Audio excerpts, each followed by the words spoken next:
ain't even know me. Trust my brothers from way back from the north. Whiskey in the York, spend it like they owe me. Gotta stay select, don't come around to me. Better come correct, different lives that we lead. I'm in the Nike check, in a bank of Louis V. Two tone in my wrist, eyes don't make no sense, Walk up for a minute, eyes up on my whip, Benzes and BMs, eyes don't make no sense, falling, yeah, fall back too close, you ain't even know me. Trust my brothers from way back from the north. Misty in the York, spend it like they owe me. I swap my bitches out when they start to bore me. Promoter try booking me, but he can't afford me. Yeah, I'm from the north side, but I grew up in the west end. Wipe my nose, I'm hitting this hoe, but I really want a best friend. Mop me up when she do her chore, she earning the allowance. Leaving the club, I'm stumbling out. These racks help me keep my balance. When I'm outside, I stay with the guys, and I know every one of them about it. Pull up on a rapper in VVS, I can tell his diamonds cloudy. I can't trust lil' mama, she said she love me, she barely know me. Wondering why she ain't hitting your phone when I call, she never ignoring me. Free my dog, gotta pay for the lawyer, cause I know he never folding. Counting the dead, I'm pouring out red, every day I feel like I'm floating. On in my wrist, eyes don't make no sense, Walk up for a minute, eyes up on my whip, Benzes and BMs, eyes don't make no sense, falling, yeah, fall back too close, you ain't even know me. Trust my brothers from way back from the north. Misty in the York, spend it like they owe me.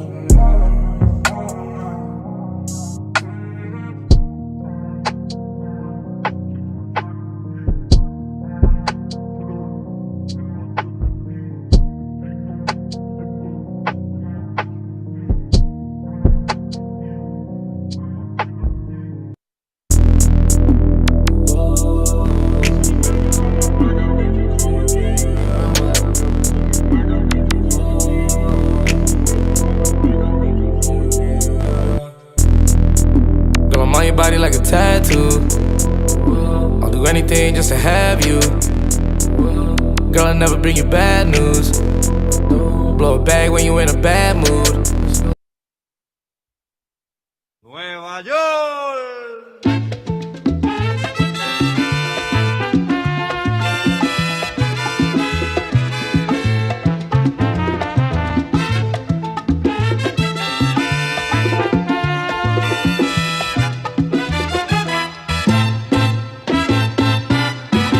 Si te quieres divertir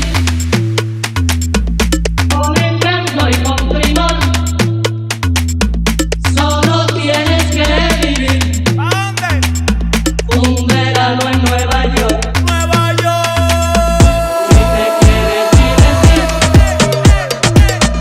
con encanto y con primor, ¿Pero qué es esto?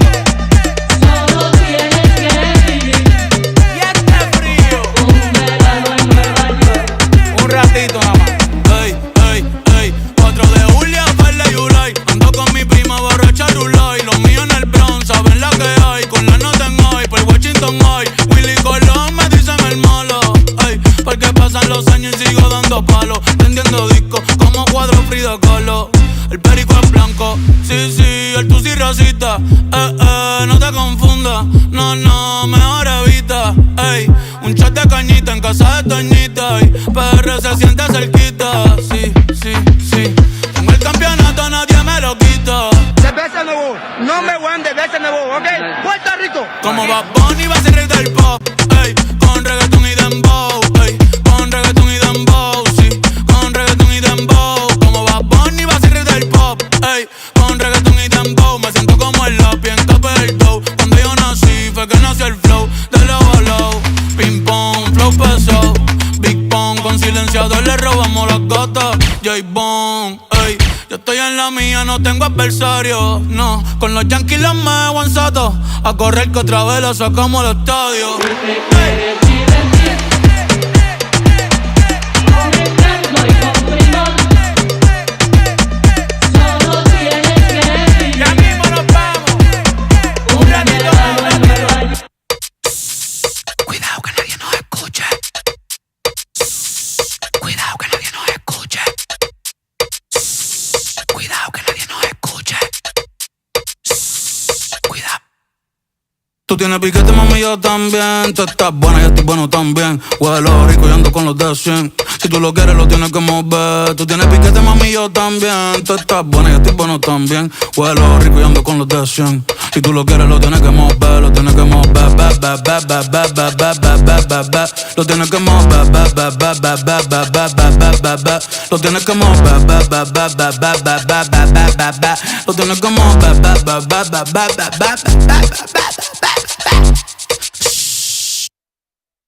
¡Ay, chupé!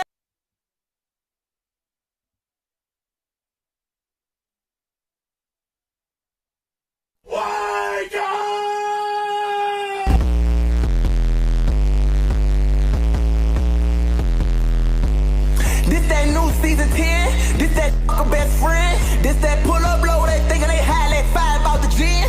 This that been still in the swag, they know damn well they ain't event. This that ain't rich, they broke, tryna come around just to get a lend. Okay, these in trouble, it's I'm finna expose them, they too undercover. This for my mama, my daughter, my missions, I clean up a dinner, upgrading a sucker. These suckers, they with it, we pull up in business and beat the f*** out them in public. Had to go crazy just for them to say that they hear me now. I've been feeling discovered. Hold on, I came.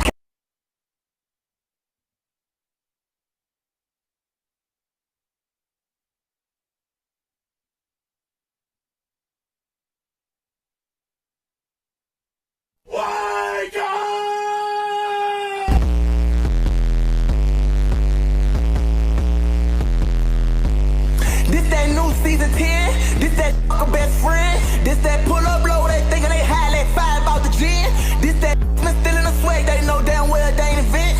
This that ain't rich, they broke, tryna come around just to get a lend. Okay, these in trouble, it's I'm finna expose them, they too undercover. This for my mama, my daughter, my missions, I clean up a dinner, upgrading a sucker. These suckers, they with it, we pull up in business and beat the f*** out them in public. Had to go crazy just for them to say that they hear me now. I've been feeling discovered. Hold on, I came back from the dead, now I feel alive. Been popping that, it's a lie, you're rich and your brand ain't corporated. Spinning that, I'm a villain, they thought I was constipated. Laboratory, they been trying to get in it, they try to link up my infection. I'm liver than all of you. I put the in a blick of them youngins, gon' load up and get them, they catch them and stretch them. 223, it ain't missing a beat, we gon' pray up to heaven and step in the legends. I try to make back like a Jeep, I've been moving the street, every slang that I throw, they try catch. Every time that I step on the scene, I just want them to test me, they know that I've been living reckless. I'm loving myself, I've been having a fetish, I'm ready to eat, I've been counting up ladies. Oh, I got them hitters, they ready to go. That ain't a model, I bought her a bottle and bottom until she was so. I'm on a slab jumping out of a cab, on a Z like a Zoe and Pico. I'm the realest, the illest, the richest, I know that they know and I know that they know. Oh, make a bad bitch come carry my load. Come in a circle, they feeling alive. Man, 200 to score. Oh. And let's run it, I let go my pride. I go to work on my kids, my child. These better just stay up inside. Hey, yeah. Let me call my twin real quick. You know what I'm saying? I got Snake finna pull up the studio. I phone with him, I don't know him like that. Hey, come to the studio though. Hey B, come to the studio right now. Studio. Tryna outwalk me, that's impossible. Let's talk about it. All black chrome heart belts, I went martial arts, let's talk about it. They keep dirt on my name, stir my fame, but I ain't even worried about it. My got that new body, SIT with the wide body. Big house like fire lines, G6, no paparazzi. Big chase, not a stone cloudy. Get I just bought 10 watches. My maid came with a maid, she need help to clean my estate. I saw. I went with the Utah, it was too cold. We in Atlanta, yo. Hey, why be with us for? I saw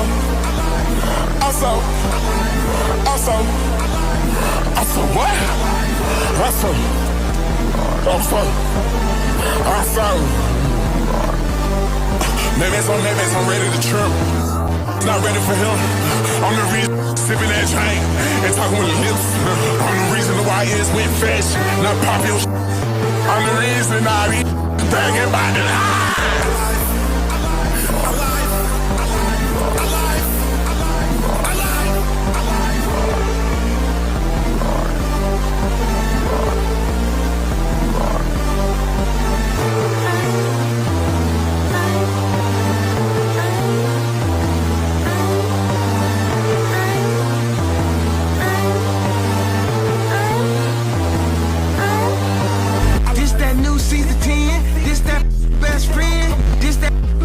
Swag, they know damn well they ain't invent. This that they rich, they broke, want a blessing and they ain't even repent.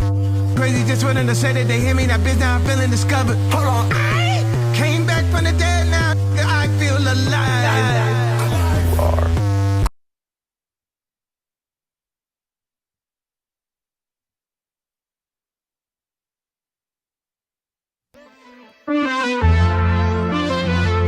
Pensaba que contigo iba a envejecer. En otra vida, en otro mundo podrá ser. En esta solo queda irme un día y solamente verte en el atardecer. Si me van sola y triste no me hablan. Si me ven solo y triste soy culpable. La vida es una fiesta que un día termina. Y fuiste tú mi baile inolvidable.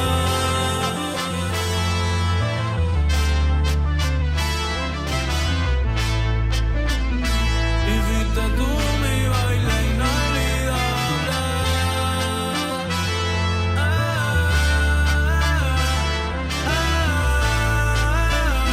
Mientras uno está vivo, uno debe amar lo más que pueda.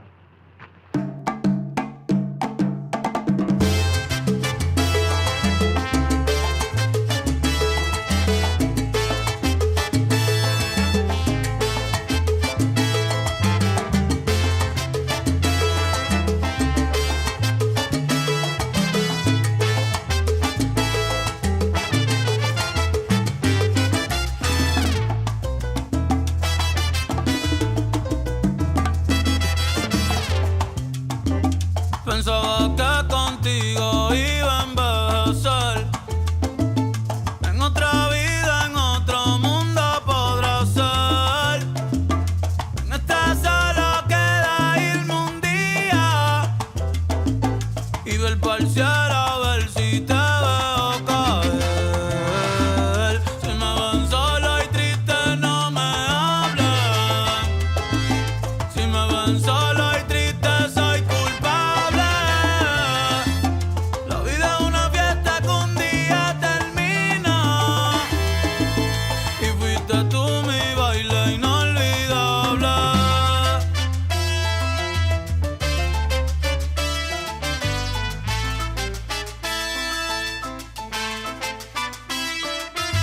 No te puedo olvidar, no te puedo borrar. Tú me enseñaste a querer, me enseñaste a bailar.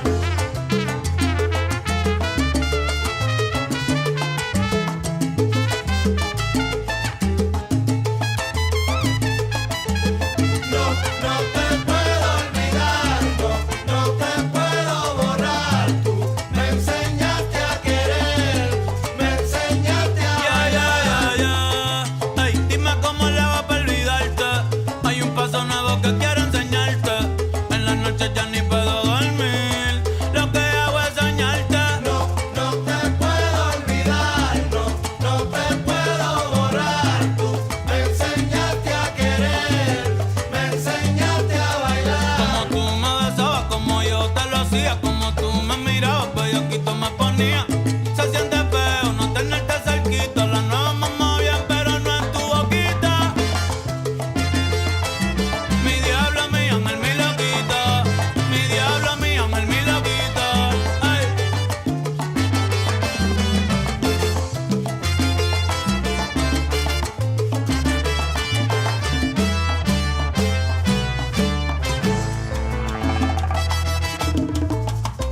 suena cabrón. Vamos a hacerlo otra vez. Como anoche, como anoche.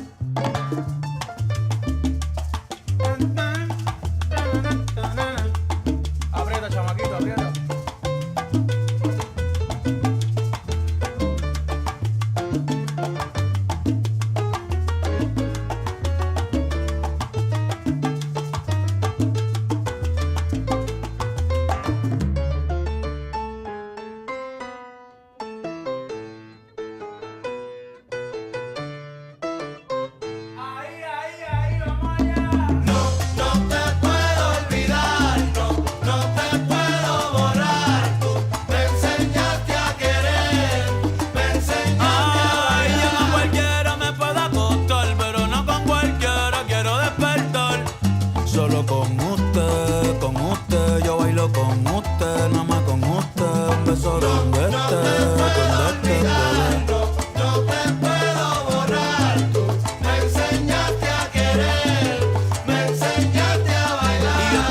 Muchas novias, pero como tú ninguna. Ya no tengo mi sol, me paso en la luna.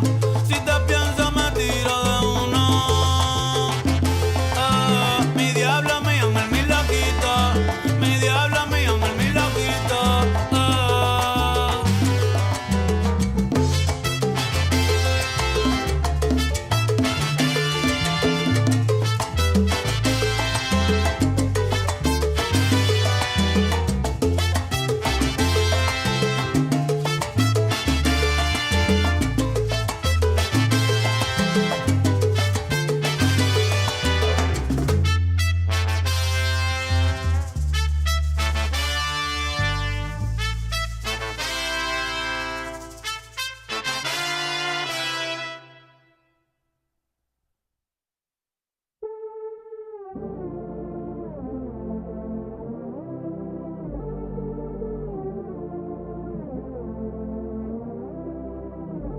Hoy salí de nuevo, pero ya quiero algo nuevo, creo. Si me ves por ahí ni me conoces, Cinderella de...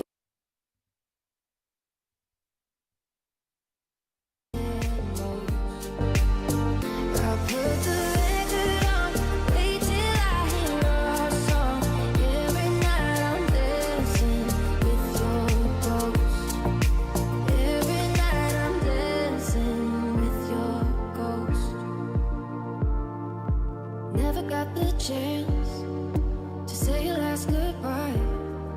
I gotta move on, but it hurts to try. How do I love again? How do I trust again?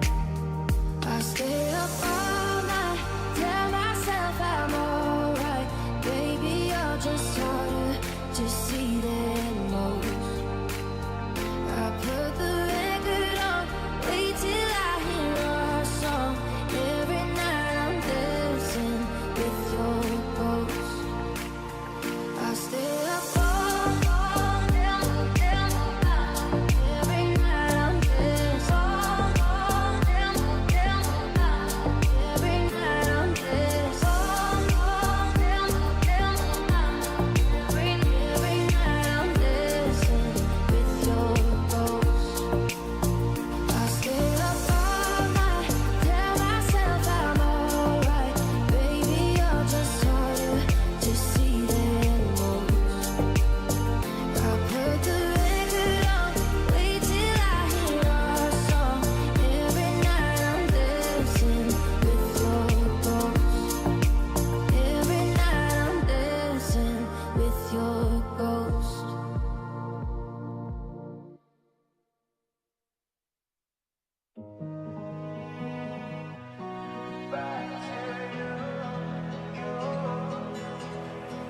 Been walking round in circles, my body feels like giving up. I guess that I deserve it, 'cause I'm the one who cut you off. If I could, I'd erase, take the blame for the man that I used to be. I've been changing my ways and I pray for a chance to show you what you mean to me. When I think about the times that we used to have, I get sad. I can't think about the future. Take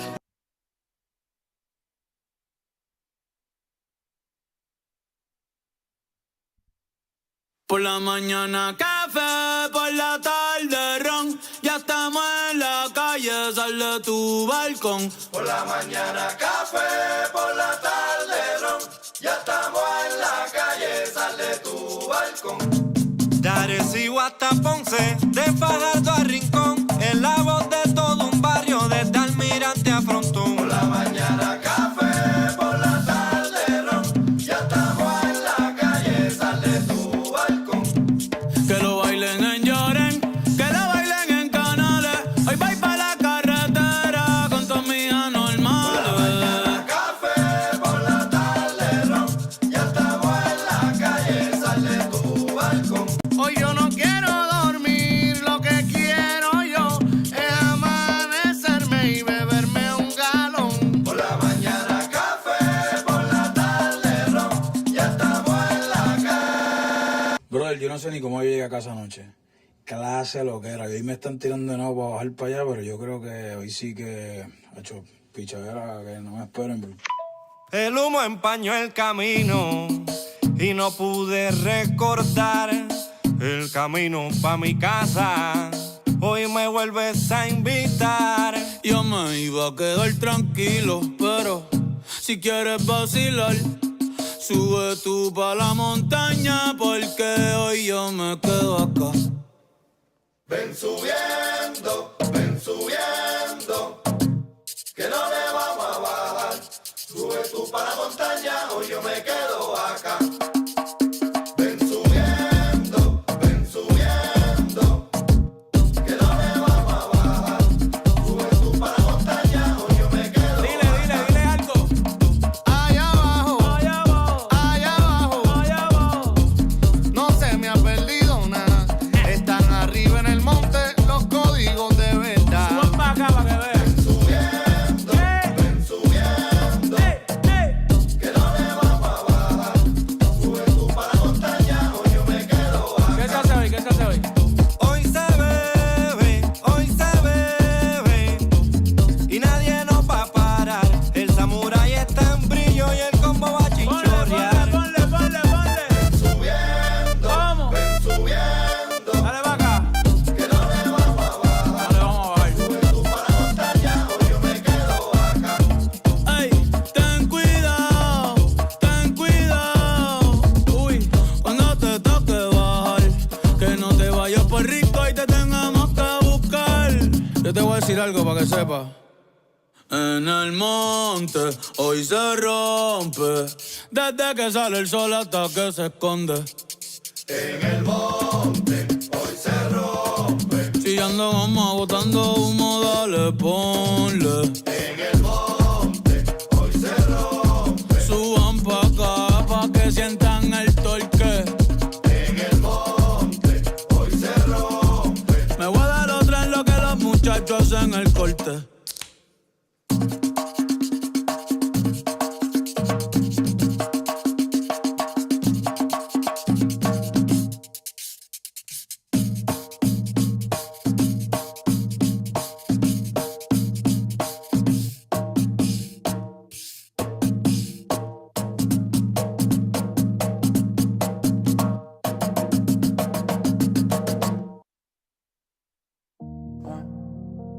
You ain't even on me. Yeah. Fall back too close. You ain't even on me. Tú tratando de entendernos, superhéroe nuevo. Malo por la salsa que te tarde nos metemos caminándole el juego. El problema es con tu ego y que tú te no vires yo pensando lo de menos.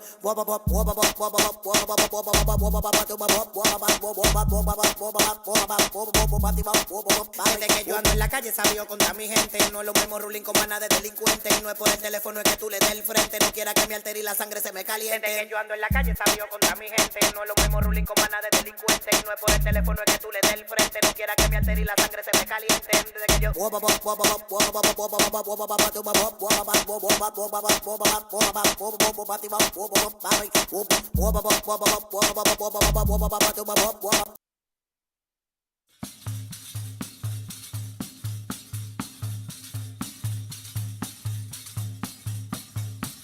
Sin mundo sin amor, de nayaste. Si amor te sin amor, te gabotre. Un daño batera, veciendo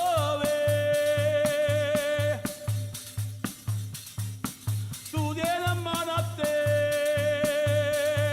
sta vita me. So pizze gasem, o so pizze galerem, arrosta giunse la mattina se. Zio purgatoria e tutta questa gente che vive de baracche vive stien. Si fumo si non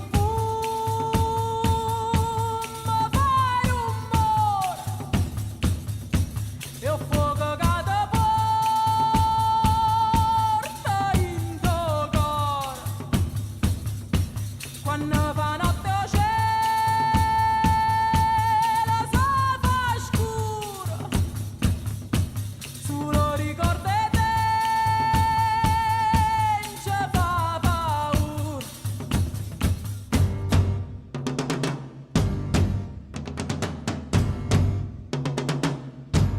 Chi campa insieme a te ne vale niente, si esce pazzo e pazzo veramente. L'unica verità per tutto quanto sarebbe che le fui. Ma poi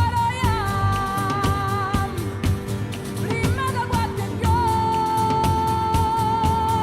roba tanta stufo che lava ci porta tutto quanto in mesa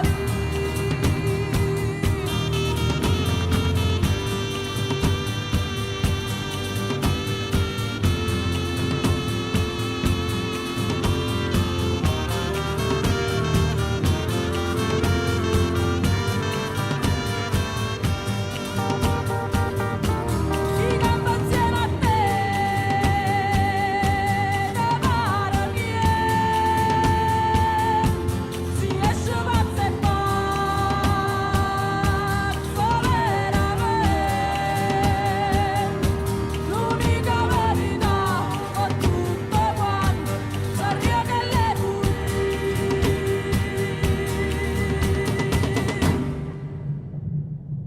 si monta si va e l'aria stem. Sia morta si va capo trem. Montagna fattela e scendevi. Tu tieni a mano a te sta vita mia.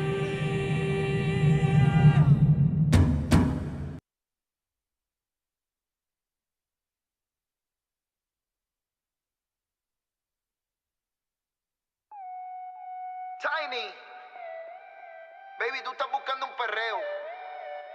W Yandel, Raúl Alejandro. Se siente el vapor, ya no está tímida, es una bandida por culpa del alcohol. Bandolera. La nena perreando es un 10, rico debe hacer el amor. En la pared mi prisionera, bendecido quien pudiera comerte la noche entera. Yeah. Se siente el vapor, todo el mundo en la suya, nadie se despega aunque haga calor. La nena perreando es un 10, rico debe hacer el amor.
Ya no está tímida, es una bandida por culpa del alcohol.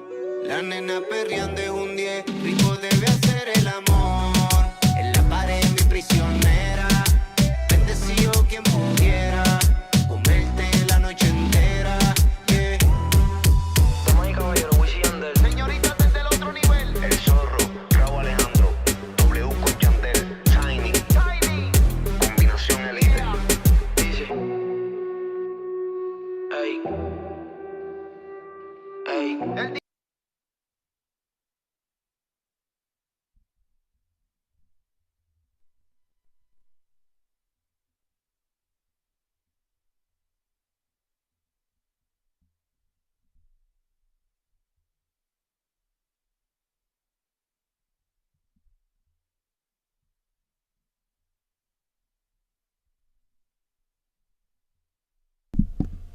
Welcome everybody back. Welcome back everybody. Before we start, hold on. Alright. Welcome back everybody. It's been a while since we've been live on here. Let me get my I don't know what's going on with my face cam. 1 second, guys. I got you guys right now. The computer doesn't have. Hold on. Really quick, guys. Ugh. I don't know why this. Hold on, guys. 1 quick second, guys. Webcam. Boom. Okay. We should be good now. Yeah, hold on. Hold on, guys.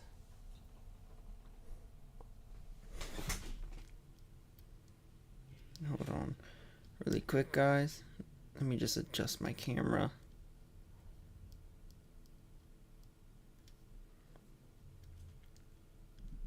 Alright, we're good now.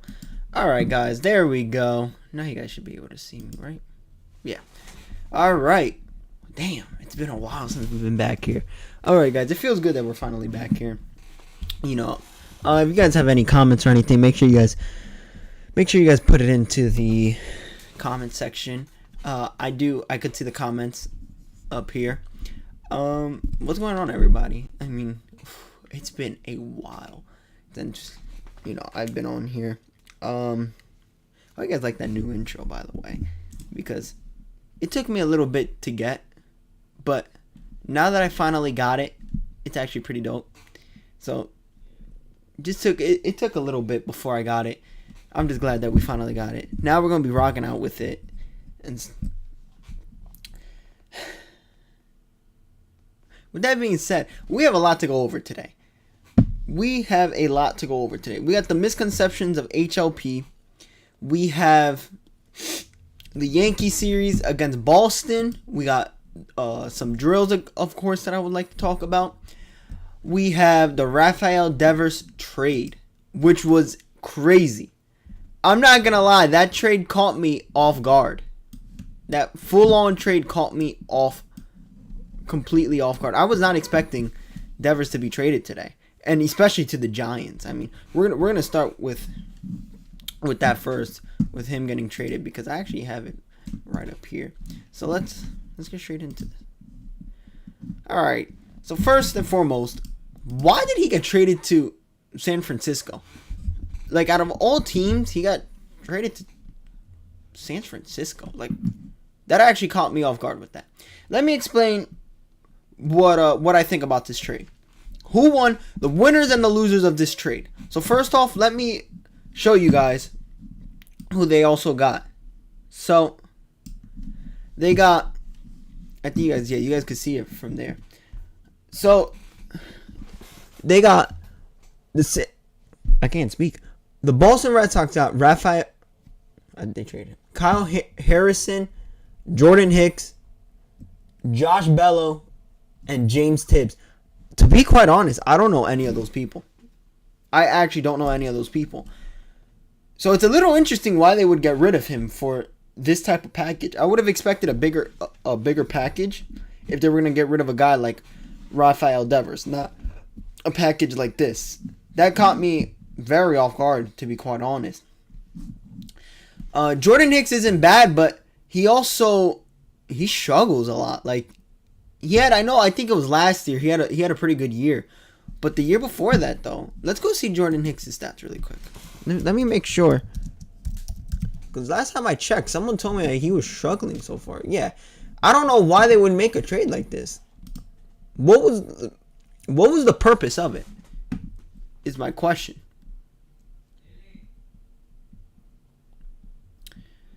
All right, so here we go. So, he was with the St. Louis Cardinals. He had a 3.29 ERA. Hold on, guys.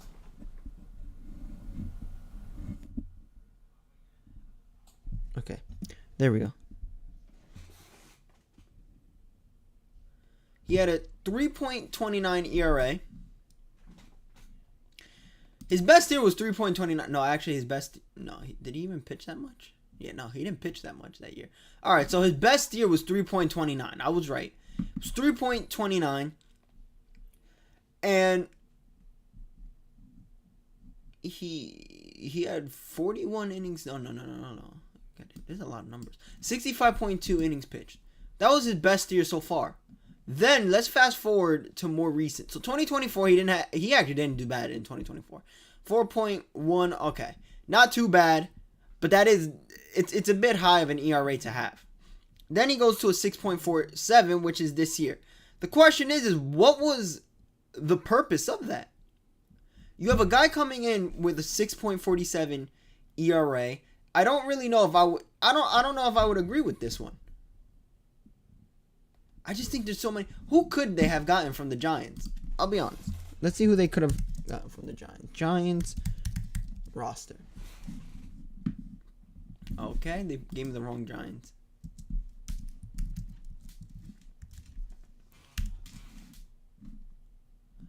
Oh my God. They could have got Willie Adames. I can't say this guy's last name, but Mike, Wilmer Flores, Logan Webb. They could have got a whole bunch of players. Why would they go after Hicks? That's a little... Now, I think the winners of this trade might have actually been San Francisco. The Red Sox could have got so much more for what this trade is worth, especially for Devers. You have an all-star player and a silver slugger on your team, and you got rid of him for Jordan Hicks, Jose Bello, and James Tibbs. I don't agree with this one. I really I don't know about this one. Does anyone have something where they're talking about it? Uh-oh. Let's see this. Breaking news, the Red Sox just traded Rafael Devers to the Giants for a pitcher with a 4.5 ERA and a pitcher with a 6.5 ERA. And more, though. And more. What the fuck, dude?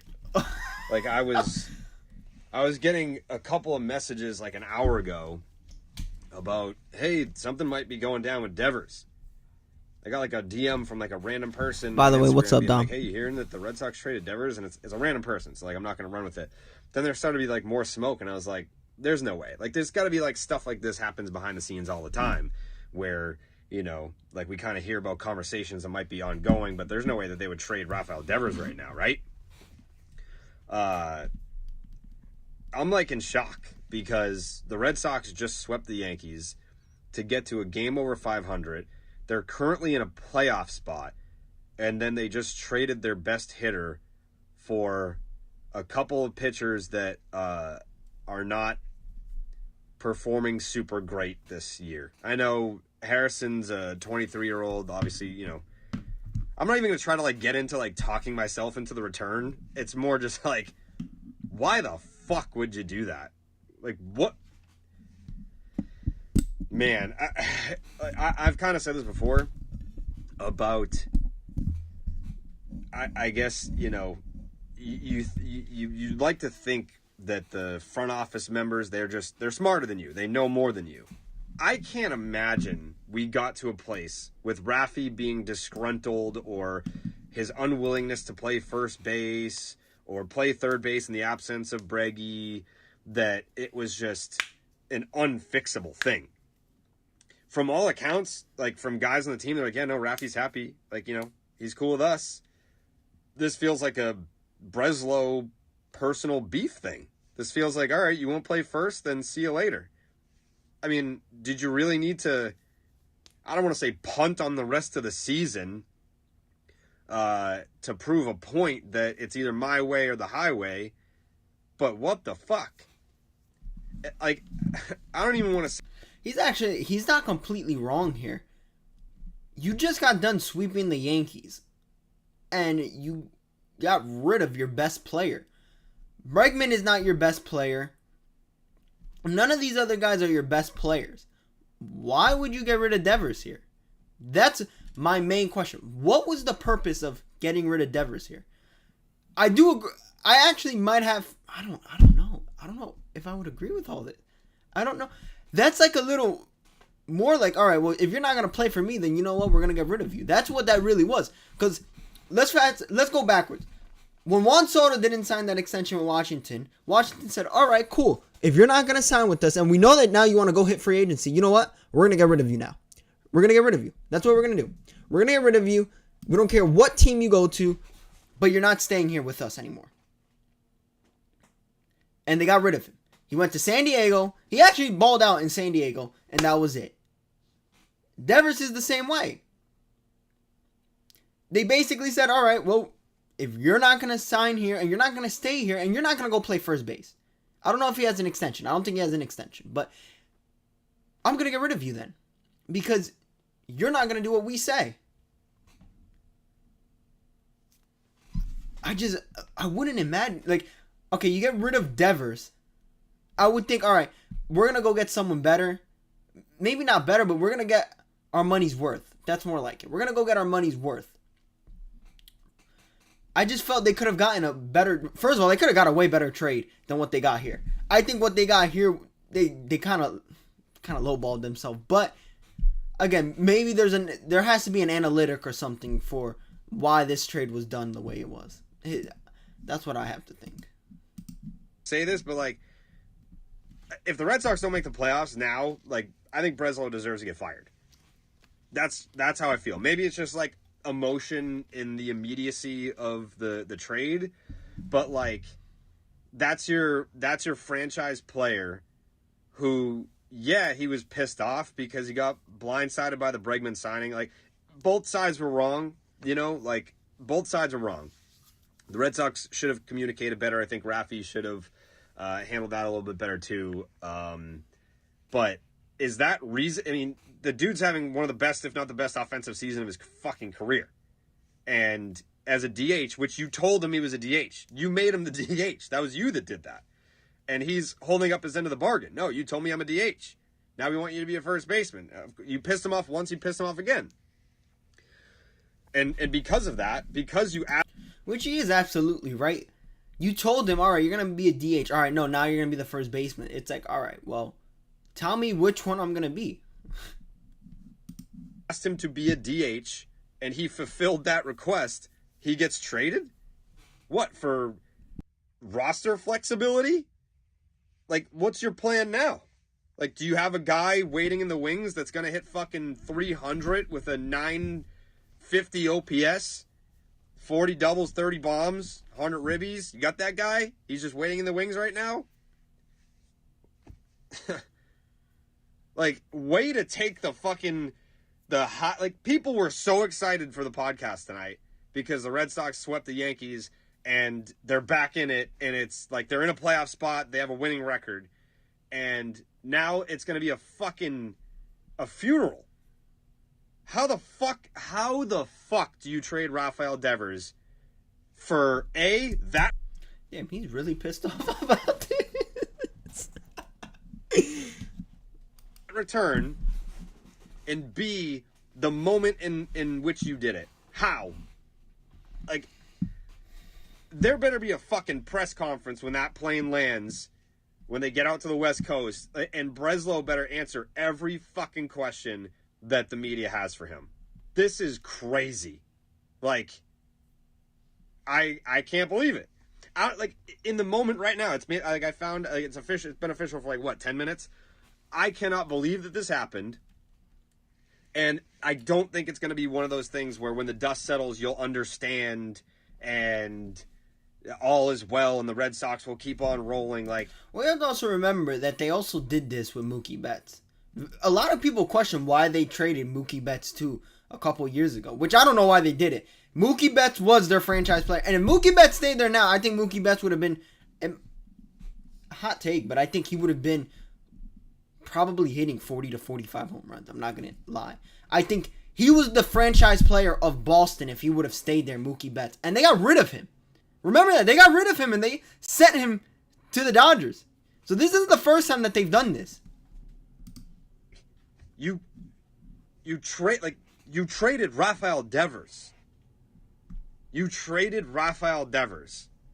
And maybe the pitchers that you got in return and whatever pieces that haven't been named, maybe they're great. Maybe they're great. But you traded Rafael Devers. This reminds me of when the A's traded Yoenis Cespedes for John Lester. Oh, no. But John Lester was a stud. Like, I don't know that you're getting studs back in this. And then the A's, they were like, yeah, maybe we shouldn't have traded our cornerstone bat. Maybe that wasn't the best idea. And the Red Sox, I don't know. I can't fucking believe it. I can't believe it. Wow, he was pretty mad. Is he live right now? I'll watch his live stream. He might be. Hold on. Baseball is dead. I don't like that name. Baseball is dead. Anyways, is he live right now? If he's live right now, we'll tune into the live stream.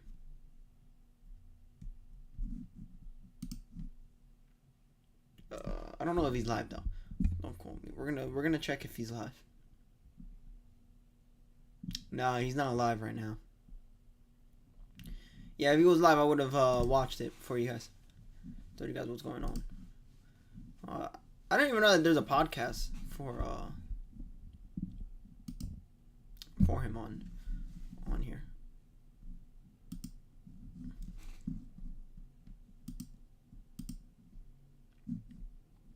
All right. Anyway, so Garrett Cole seeing.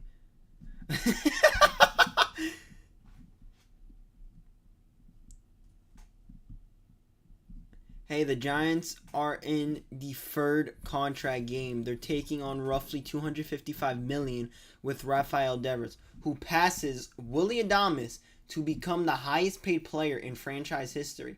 Buster Posey, a member of the ownership group, signed one and traded for one. Hold on, let me make sure that you guys could see the whole thing. Okay. Devers to differ $75 million in salary. Oh, that's right. He did sign an extension. I forgot he did that. Devers to defer $75 million in salary, $7.5 million annually, paid $3.75 million.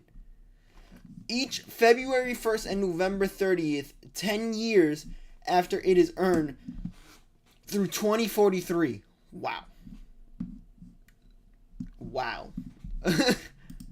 That's insane.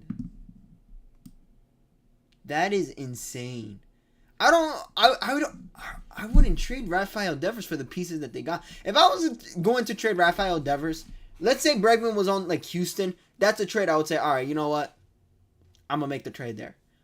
Which, by the way, Devers isn't going to be the third baseman in San Francisco because they got Matt Chapman there. Matt Chapman is a platinum glover and he's a gold glover. So he's not playing third base there, and I don't think he's going to play first base there. But I could be wrong because, things change. I mean, a few years ago, no one thought that Bryce Harper was going to end up being a first baseman. And now he's playing first, and he can play the outfield. I don't know if he still plays the outfield, actually. The Red Sox return for... Okay. All right. Now, this is just... We gotta let the trade play out a little, and then we can make this. We can make that assessment.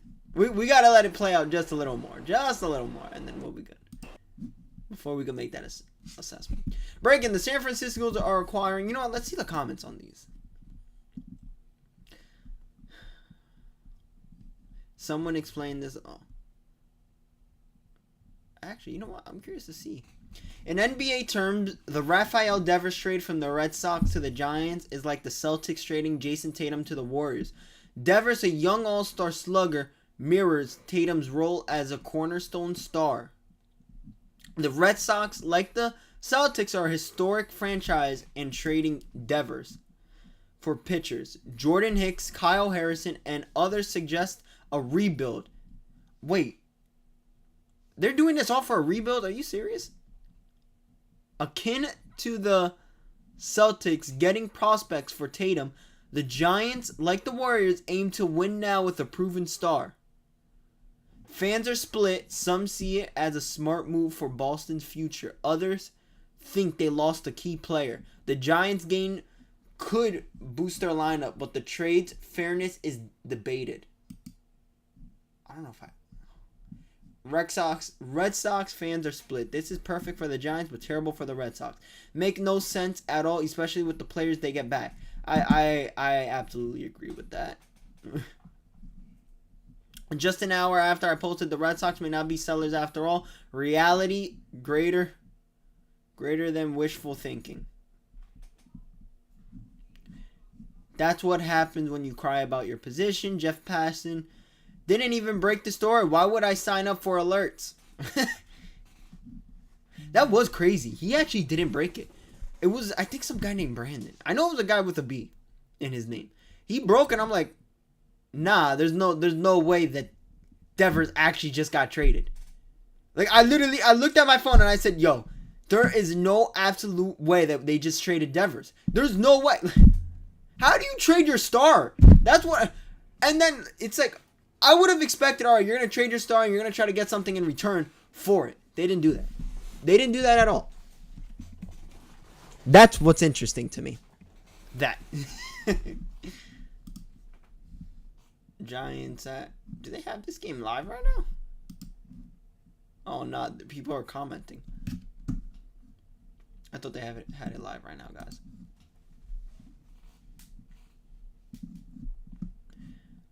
Red Sox fans seeing they trade... There's no way Fanatics actually got in it.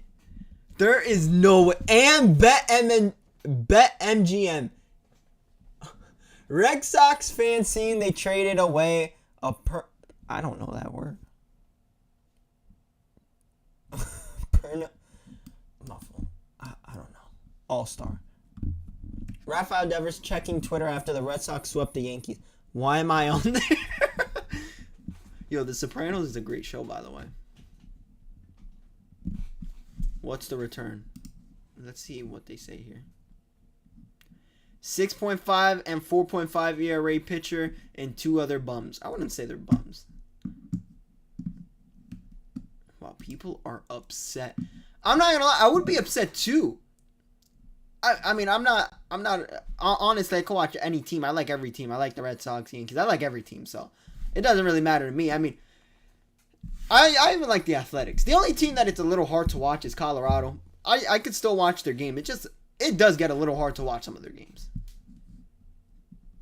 Mookie Betts. See, I told you, this is a Mookie Betts deal. Someone says it in the comments. Mookie Betts deal 2.0. I guess a franchise World Series winning cornerstone third baseman can't be upset when his organization signs another third baseman late in free agency and asks him to move positions, all while doing nothing but produce at a high level. Rules aren't the same for everyone. Exactly what I said. This was like another Mookie Betts deal. We've seen this before.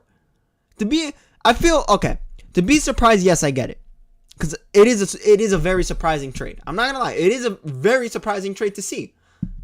But we've seen this before. They did it with Mookie Betts. Now, all right, you know what? Let's go. We're going to go see this. What was Rafael Devers' fielding percentage? Maybe that might explain why they went out and got Bregman. Because I was told before that, he's not the best defensive player. So, you know what? Let's go see. But I was told he was getting better over the years. So, here we go. Rafael Devers, Boston. This should tell us. Okay. Look, they even already updated it. Even they were surprised. Here we go. There's an ad somewhere, but I can't see the ad. That's why I haven't clicked anything. Okay. Oh, there was no ad. Fielding. Here we go.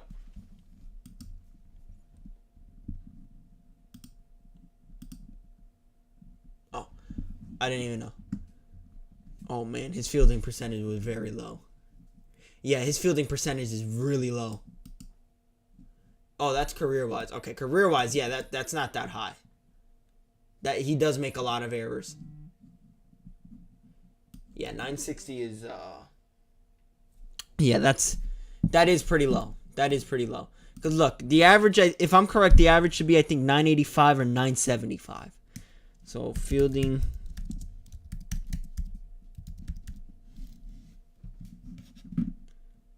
fielding percentage. Here we go. They have it right here. Okay. Fielding percentage in baseball statistics. Okay, we don't need to know that. High fielding percentage, typically above 980, and desirable, and dedicate a player's ability to make plays consistently. Okay, it did not tell me the numbers I needed to know. Okay. So you know what? We're going to have to keep looking now. Fielding percentage. Here we go. Average. Okay.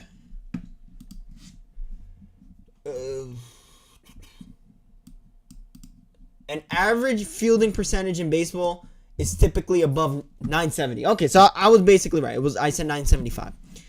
I was basically right. I was 0.005 off. Well, I had it above. Anyways, you guys get the point. With many MLB players exceeding 980. Yeah, so basically, this number right here, hold on, this number right here, yeah, this is, that is below average. So that makes sense. Now the next question is, all right, so let's say 960. We're going to go with the number 960, and we're going to go see what Bregman did. If I'm correct, Bregman is not a bad defensive player. I knew Devers did struggle defensively because I have spoken to a lot of people, and they do say the same thing, that Devers does struggle defensively.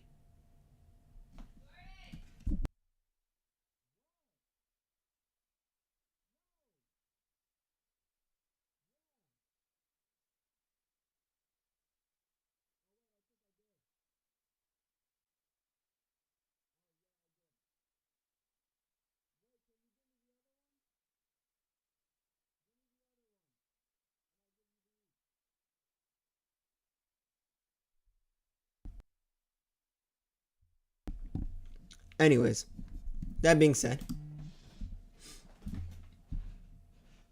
hold on, guys.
All right, so I can't really.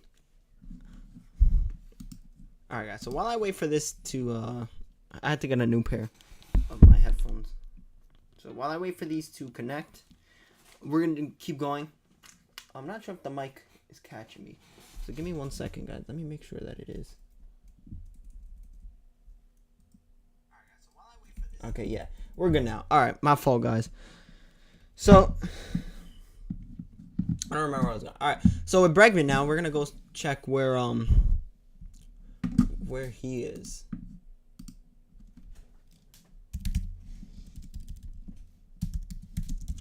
Alex Bregman.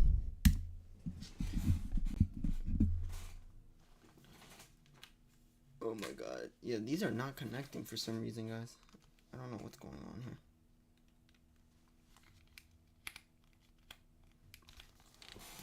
Yeah, I don't know what's going on here with the connection. I'll figure it out in a few. Once we get into like the camera, like where we start listening and stuff, I might have to go like on a break really quick, guys, just to make sure that the mic and everything is working.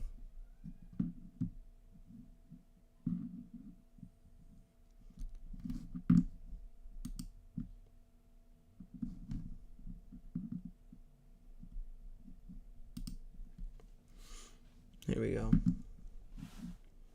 Here we go. So Alex Bregman, here we go. This is who I want to see really quick. They don't have. Okay, there we go. Fielding. You guys could always comment if you guys want me to go over something here too. All right, so this year, oh my god, 968. He is this year. Last year was 966. The year before that, he was. Oh wait. No. 960. Okay, there we go. 966, 972. Yeah, Bregman was the better fielder. Not by a crazy amount, but if we go by fielding and by everything, Bregman was the better fielder. So it only made sense that they were going to end up moving him over. To be honest, it only made sense to do that. I am curious though to see what happens now with Devers, because like damn, Devers really got traded. He really got traded to San Francisco. To this day, I'm not. I don't understand. I really don't understand this. Hold on, guys.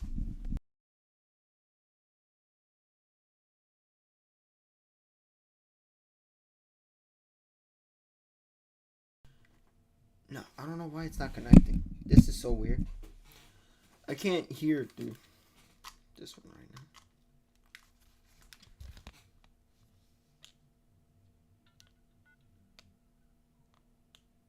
Oh, I think it did connect right there. Damn, I think I just messed it up. Did I? Did I? I don't know if I got it. Hold on.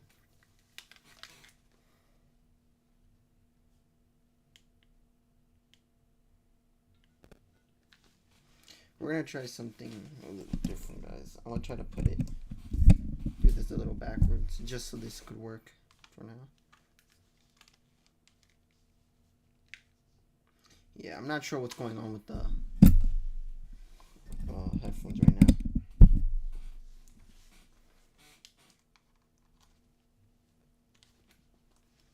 But I'll figure it out in a few.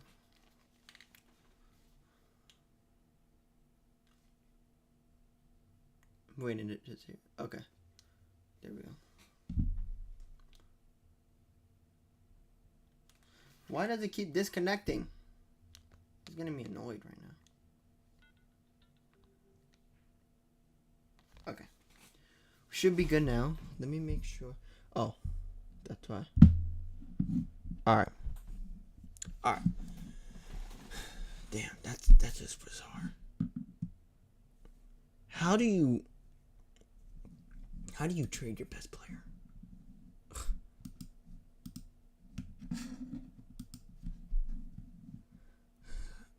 Red Sox fans having fun.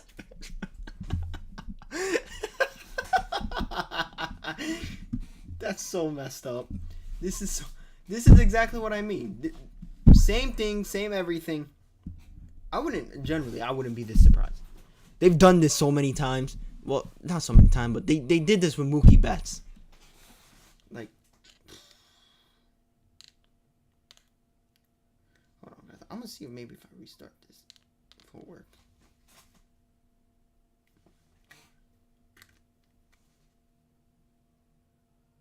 I don't know if it's now connected.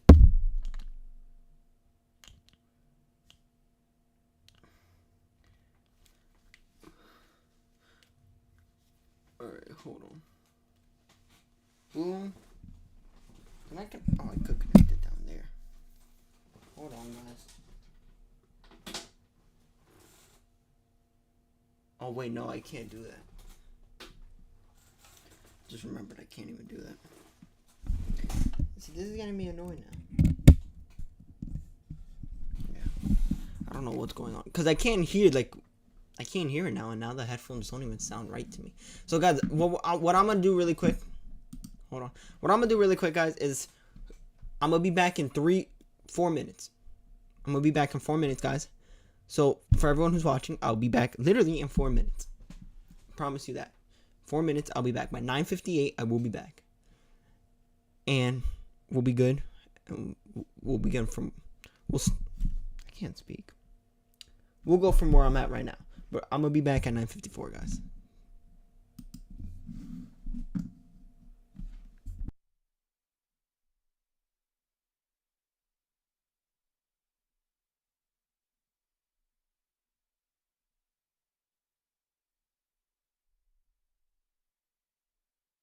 Nueva York.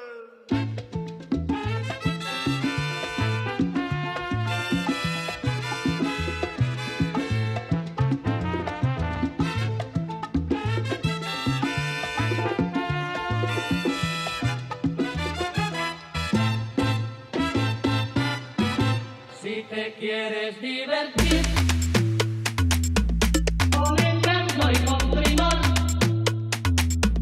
solo tienes que vivir un verano en Nueva York. Nueva York. Si te quieres divertir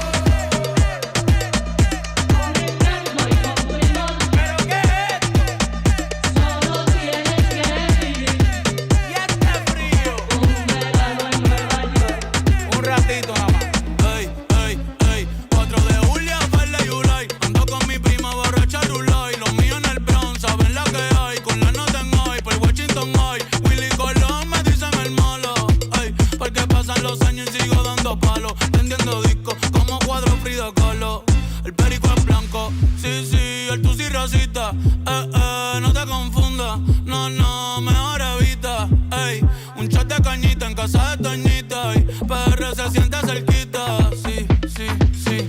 Tengo el campeonato, nadie me lo quita. Cerveza nuevo, no me voy de cerveza nuevo, ¿ok? Puerto Rico. Como Bad Bunny va a ser rey del pop, ey, con reggaeton y dembow, ey, con reggaeton y dembow, sí, con reggaeton y dembow. Como Bad Bunny va a ser rey del pop, ey, con reggaeton y dembow. Me siento como el lápiz en capa del dough. Cuando yo nací fue que nació el flow de low a low. Ping pong, flow pesado, Big Pong, con silenciador le robamos las gatas. J-Bone, ey, yo estoy en la mía, no tengo adversario, no. Con los Yankees los me aguanzato, a correr que otra vez lo sacamos al estadio. Si te quieres divertir con encanto y con primor, solo tienes que vivir Ya mismo nos vamos. un verano en Nueva York. Cuidado que nadie nos escuche. Cuidado que nadie nos escuche. Cuidado que nadie nos escuche. Cuidado. Tú tienes piquete, mami, yo también. Tú estás buena, yo estoy bueno también. Huelo rico y ando con los de 100. Si tú lo quieres, lo tienes que mover. Tú tienes piquete, mami, yo también. Tú estás buena, yo estoy bueno también. Huelo rico y ando con los de 100. Si tú lo quieres, lo tienes que mover. Lo tienes que mover. Lo tienes que mover. Lo tienes que mover. Lo tienes que mover.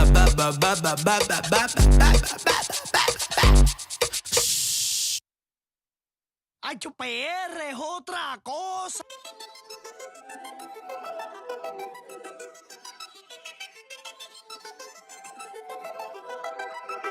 Yo la conocí en Miami, en Brickell. Ella sabe que aquí hay ticket. Quiere que yo se la aplique, que pa' casa la trafique. Voy a llevarte pa' PR, mami, pa' que veas cómo es que se perrea. Tráete a tu amiga si te gusta la idea. Dile que esta noche vamos a janguear. Qué rico la vamos a pasar. Aquí nadie se va a casar, pero tú te vas a querer quedar.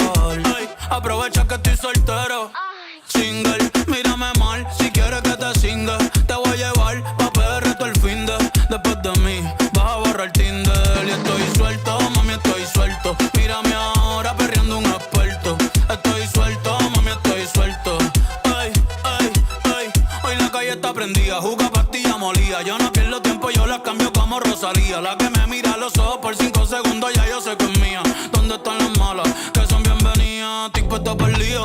Dime si tu lía, tu amiguito, el corillo están bien rica, pero ese culo tuyo, wow, sobresalía. Salimos de la disco y estaba de día. Obviamente salí con la que quería. Ey, que viva la putería. Dale pa' atrás, tan chulería. Ey, dime si te vas a montar.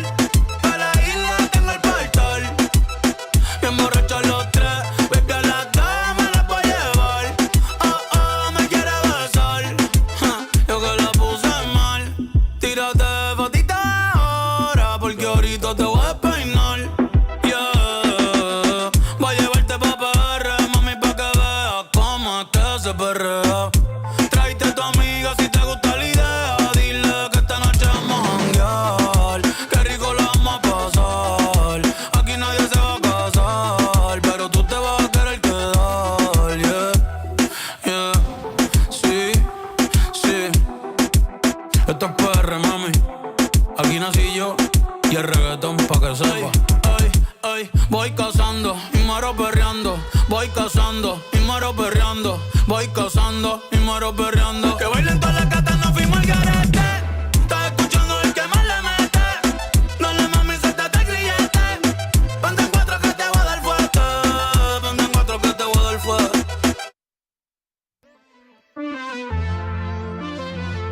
Pensaba que contigo iba a envejecer.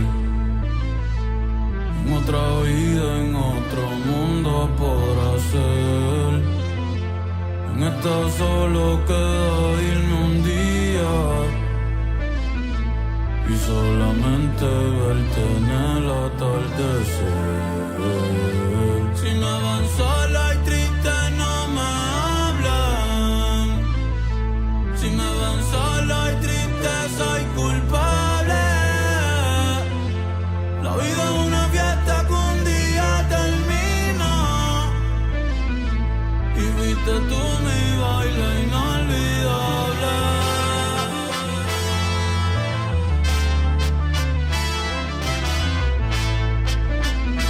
Y fuiste tú mi baile inolvidable.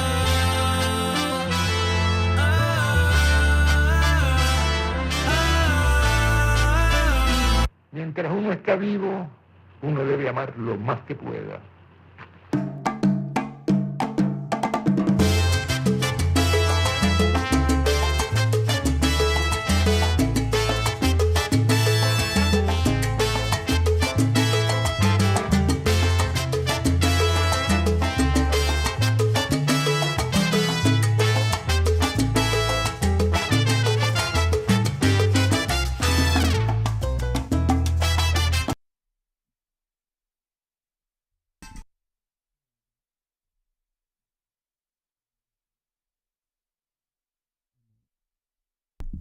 My fault, guys. Alright, so we fixed the issue now.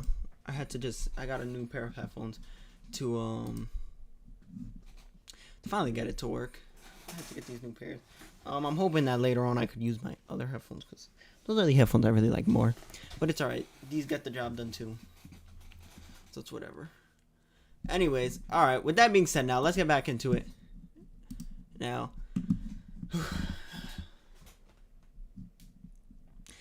I'm shocked the Red Sox would do something like trading a superstar to an NL West team. Oh, that's right. The Dodgers are another NL West team. Damn, that's insane. The NL West is officially a bloodbath. Yeah, they have a lot of freaking stars over there. Enough of these comments. Is there any spaces I could join? I'm about to start joining some spaces out here. Start talking about it.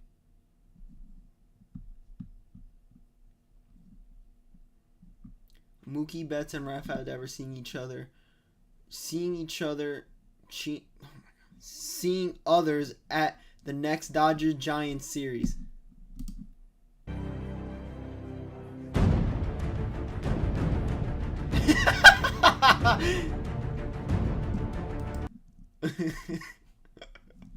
Even DraftKings is on it. Even DraftKings. Now this is just messed up. Who are the people who are posting this? This is completely messed up. They got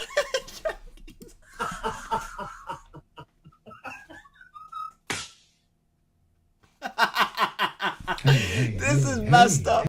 Red Sox fans who got their dad's Rafael Devers jersey. Hey, what's going on?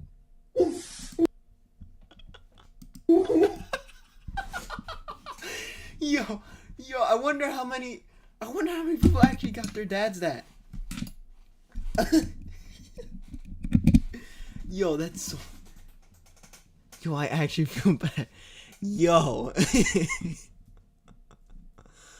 Oh my god. This was a great one. This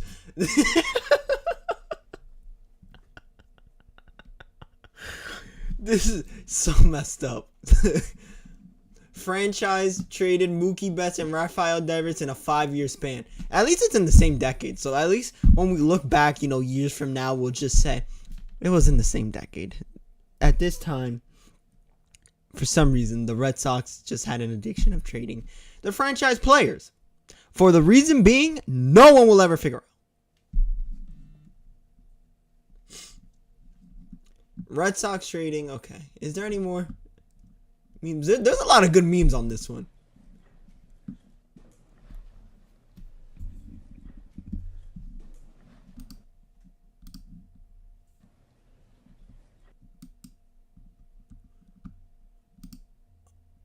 I take a nap and wake up to Rafael Devers traded to the Giants of all teams. I'm not reading that word. We just traded. Okay. I am not showing that too. Willie Adames is on the mic and excited about the reported trade that will bring Rafael Devers to the Giants. I'm thrilled, man, to have him on the team. Obviously, he's one of the best hitters in the game, and to have him in the team, I think it's gonna help us, to do it. Guys, also make sure if you guys want to comment or you guys want me to go over any mechanics, drills, anything like that, chat's open. You guys could all talk in there, and you guys could all ask whatever question you guys have. I'm reacting to a whole bunch of things today, and I actually have a pretty long stream planned for today. A lot of damage in this division, and obviously we need a bat like him in this lineup. So now when we get Chappie back in the lineup, it's gonna be exciting. Everybody's so excited, man. That's right. Chapman's hurt. I completely forgot about that.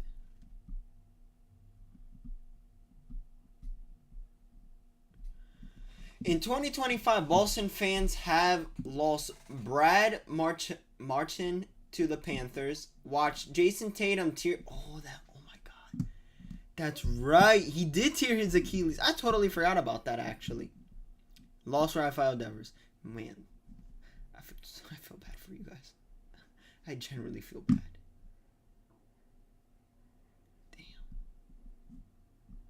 Clayton Kershaw on the Rafael Devers trade. Good for Buster, man. He's going for it. I'd consider Devers one of probably the top 10 hitters in the game. In the game at worst. Good for hold on. I need to good for Buster, man. He's going for it. Hold on. For it. I consider Rafi one probably top 10 hitters in the game at worst, Right. So he's definitely a game changer. It'd be interesting to see what position he plays over there. I know they have a big prospect at first base coming, so it'd be interesting to see if he plays first. Obviously, they have Matt Chapman, who's one of the best in the game at third. So even if he's just DH for however long that contract is, I don't even know what they gave up. I know Harrison was supposed to pitch today, so exactly. he's a good one. He is a good one, but I don't know, man. It makes him better right now for sure. Yeah, Kyle Harrison was in the deal. Tibbs was in the deal. I don't know who that is, but okay. Yeah, well, Eduardo does because he was a Florida State star. Oh, okay. I don't care about college. I want to know what you did in the pros. I don't care about college. Hicks was in the deal. He was the 13th pick in the. Damn, Kershaw kept it real. He said, "I don't care about the college." That's kept it real. Draft. That's all you need to know. About still don't care, but Jordan Hicks is a good pitcher. He's solid, so I get that. I love it. Absolutely. I'm with you. I started out of high school, too. Yeah, it doesn't matter. Show me what you've done at the major league level. Right. That's right.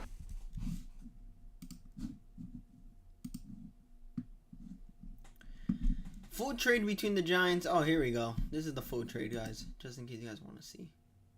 This is the full trade. Even though I went over it a couple minutes ago. Just so you guys can see the full trade.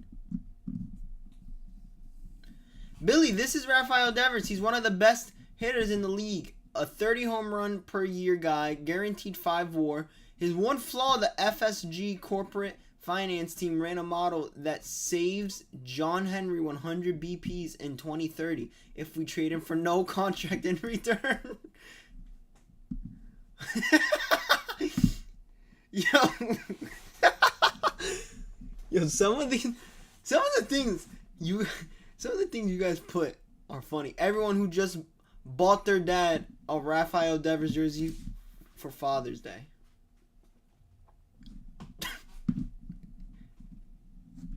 This is so messed up. This is so messed up.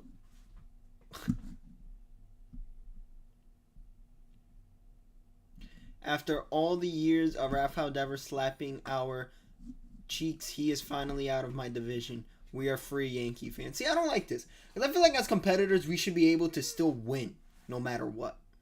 You know what I mean? I don't know. I don't agree with all that.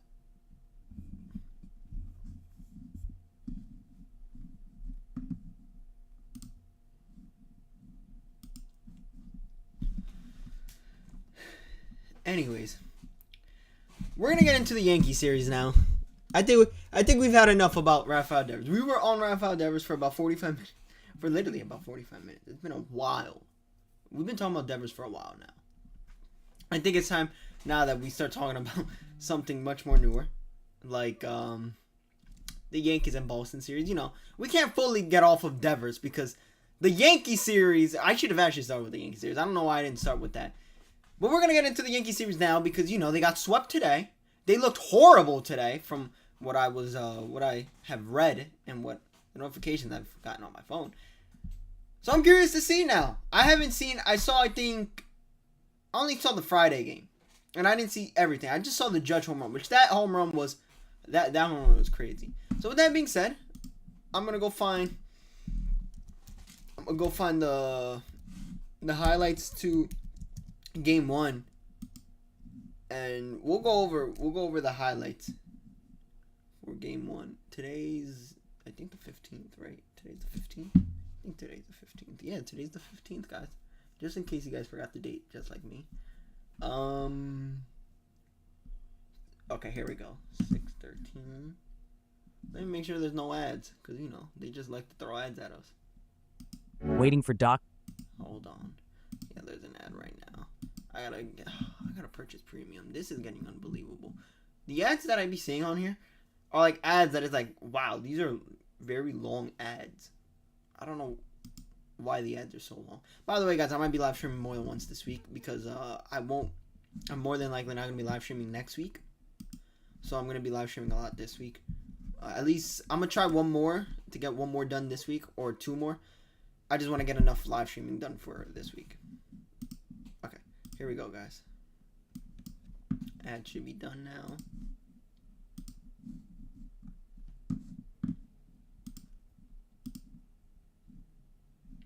Here we go.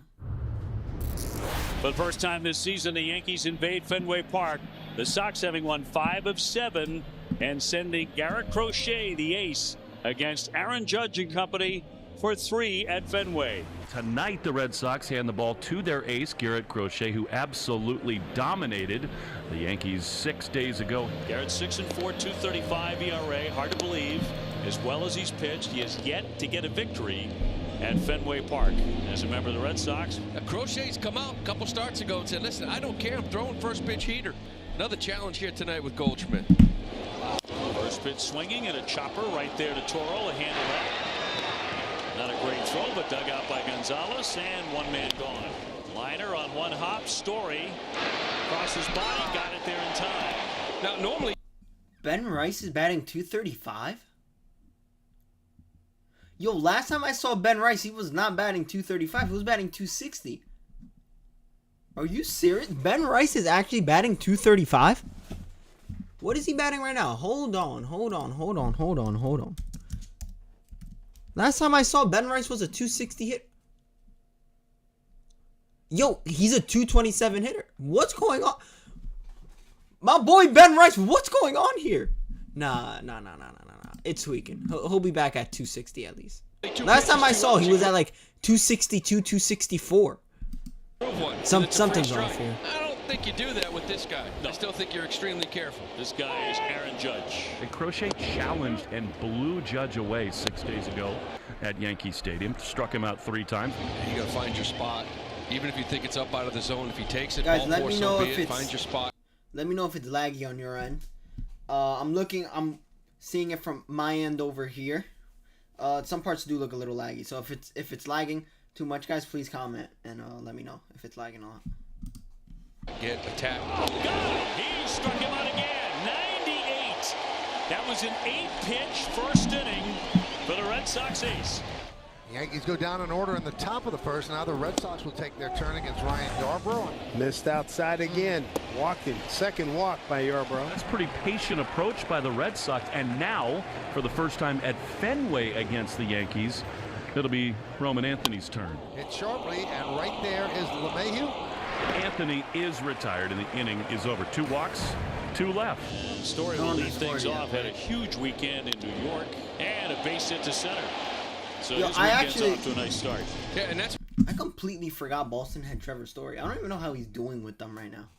I just know that they have him. I completely forgot about him. Last time I heard about Trevor Story was when he was with Colorado, actually. And I think he was injured at least the last year or 2. That's probably why I didn't hear from him. That's what you really have to do, right? At 2-0, you could. He's not going to try to sneak a fastball in on you to turn. You have to stay in the middle of the field. You try to pull that ball, that's a roll over to third, roll over to short. It's a nice approach for righties here today in this game. Runner goes, and it's swung on and missed. It's dropped by Wells. Safely down to second goes Trevor Story on the strikeout.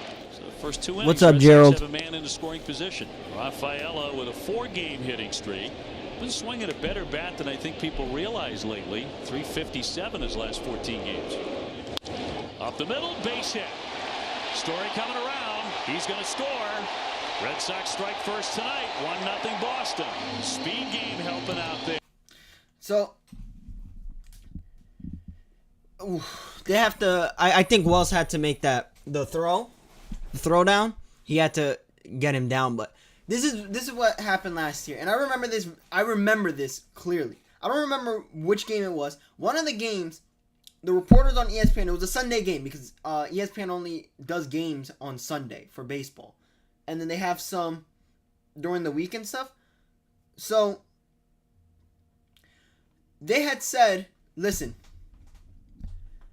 what Boston had figured out was you could run on the Yankees all day long." Stealing, yes, they're going to get you out maybe once or twice, but if you steal, let's say 10 times, 8 of those times you're probably going to make it to second or third safe. And they did that really well. This was, I think, this was after the All-Star break, I remember. So, after the All-Star break, you start seeing all these teams. LA was a perfect example of it. LA stole on them quite a lot, to be honest. LA did steal on them a lot. All these teams had figured out, all right, well, Trevino, I think that's who we had catching last year, and also Wells.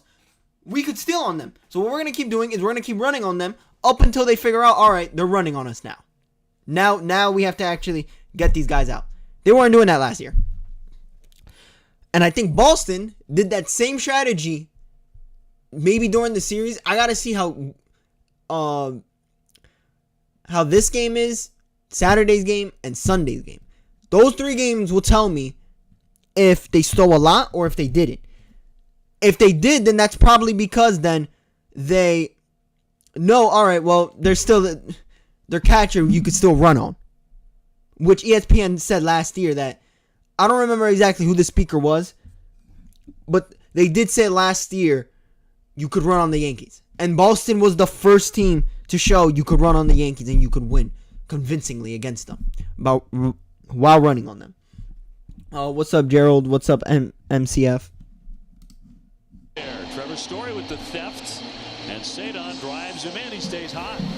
It's Garrett Crochet, who is the 4th Red Sox pitcher with 100 strikeouts in his first 14 starts. Swing and a miss, 96 to blow him away. So not this time for Wells. He becomes strikeout victim number 2 for Garrett tonight. And the 6'6 lefty with a 3-1. He's going to walk him. So Peralta, the number 9 man, who's hitting just 167, will take ball 4. Yeah, now you got to face Goldschmidt for second time. Not to mention .444 against left-handers. And a drive out to right. On the run, Anthony and Rafael. And he's going to make the play. Anthony is. Runner goes back to first. Well struck by Goldschmidt, but for out number 2. This was hit well, but you know what? We're not at Yankee Stadium. This is called Fenway Park. 2 down, a man at first, and a ground ball underneath Crochet. Story to the opposite side of the bag. Guns to get him. No harm done with the walk. Here we go. I always hate when these ads come up because they always come up in like the weirdest part, and it's like, why? Like, why? Here we go. Judge. Oh, they just showed Judge. Hold on, guys. I got you guys. 2-strike pitch. And strike 3. Got him again. Garrett Crochet striking out Aaron Judge for a 5th consecutive time. Dominguez, who's 0 for 1, and then LeMahieu and then Wells in play. Cutting it off Toro. High throw took him off the bag. Should have had an out there. Did they mark that an error or was that a hit? I'm just curious to know. That will be an error on Toro. Okay. If I just waited longer, it said it there. And the leadoff man is on for the Yankees in the 5th. LeMahieu, one of 3 players to win a batting title in both leagues. Runner goes. Here's the toss. The tag. He's safe. Well, you gave him credit for getting up the line. Now he shows off really good speed down to second. And a base hit to right for LeMahieu. Here comes Dominguez into third, stopping there as Anthony fires at home. They'll be on the corners and nobody out. If the Red Sox, if they're going to be a factor in the postseason race this year, the defense has to improve. Those 62 errors you mentioned lead Major League Baseball by 6. Now you're hunting a swing and miss. Wave and a miss on the sweeper to get him. Struck him out. And a big first out with 2 on. You know, that second out is so big. It's Garrett's 4th strikeout. But you just run the numbers here. You don't want to face Judge with people on base. Struck him out. Back-to-back Ks and 2 away. Oh, he's feeling that fast. I generally think that the pitcher just was dealing against the Yankees. Like, this whole thing, I felt like I've just been seeing Garrett Crochet, like, dominate. When he needs it, it's there. Goldschmidt now 0 for 2. And a chopper softly. Story on the charge. Gloves and throws. And got him. Gonzalez hanging out of the bag, and he gets out of it despite the error and the single. It's a big. Listen, those plays, I don't think you guys realize, those plays are extremely hard to make. Extremely hard, especially if it's a slow roller. You have, like, one bad second, that runner is now safe at first. One bad second, that runner is safe at first, by the way. That's why that play is extremely hard to make. Don't underestimate those type of plays. Those are plays that you train for. Those are plays you're training for in the offseason. Those are plays that are extremely hard to do just off the bat. Like, all right, I'm just going to do it. Like the Derek Jeter throw, you cannot just do it in game and think it's going to work. Now, maybe 1 out of 55 attempts, it will work. But those are plays. If you want it to be consistent and you want it to always work, those are plays you work on all offseason.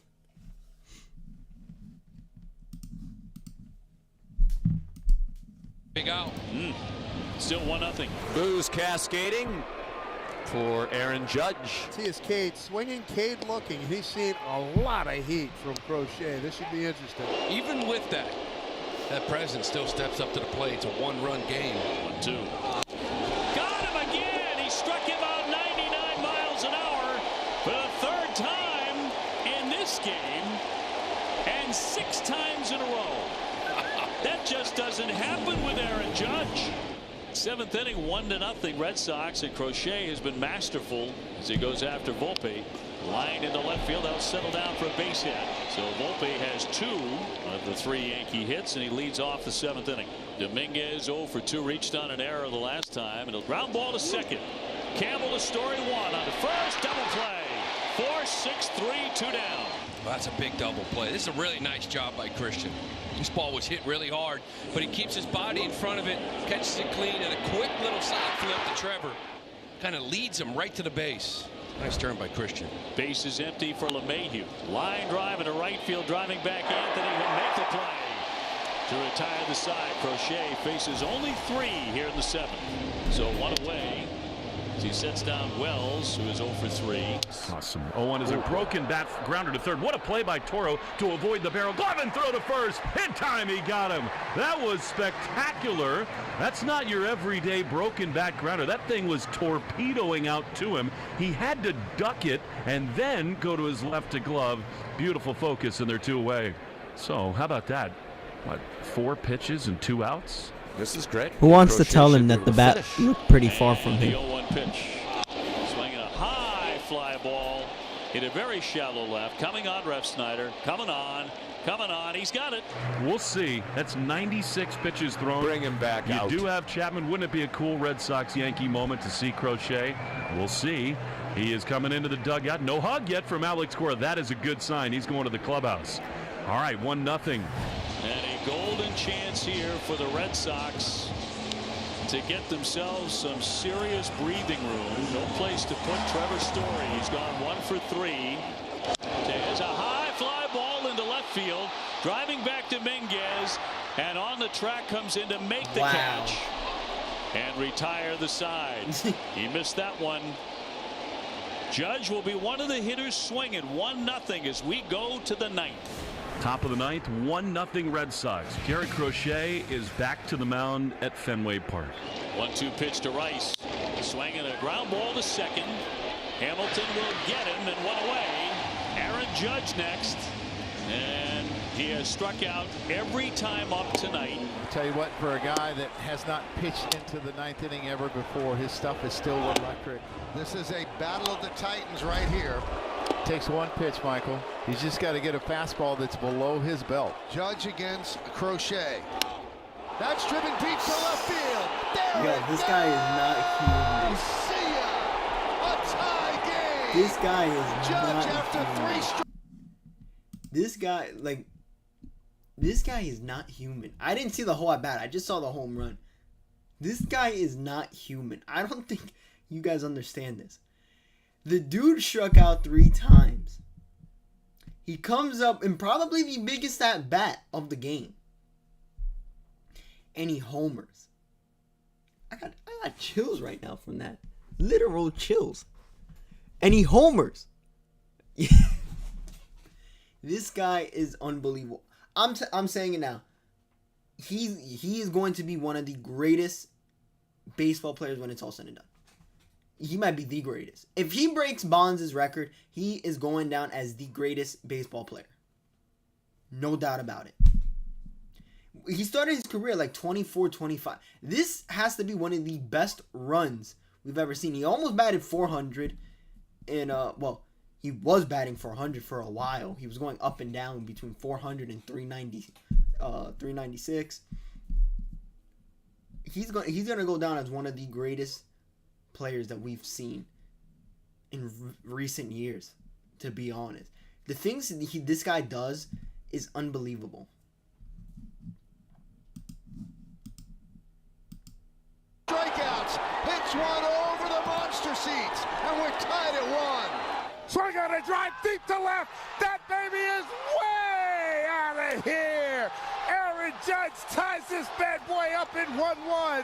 The big fella comes through. And that left the park. That went over the monster seats and is out on Lansdowne Street. And that is what MVPs do. It's 1-1. Well, again, we talked about it earlier. Wipe out a really rough night with 1 swing, and he just did it.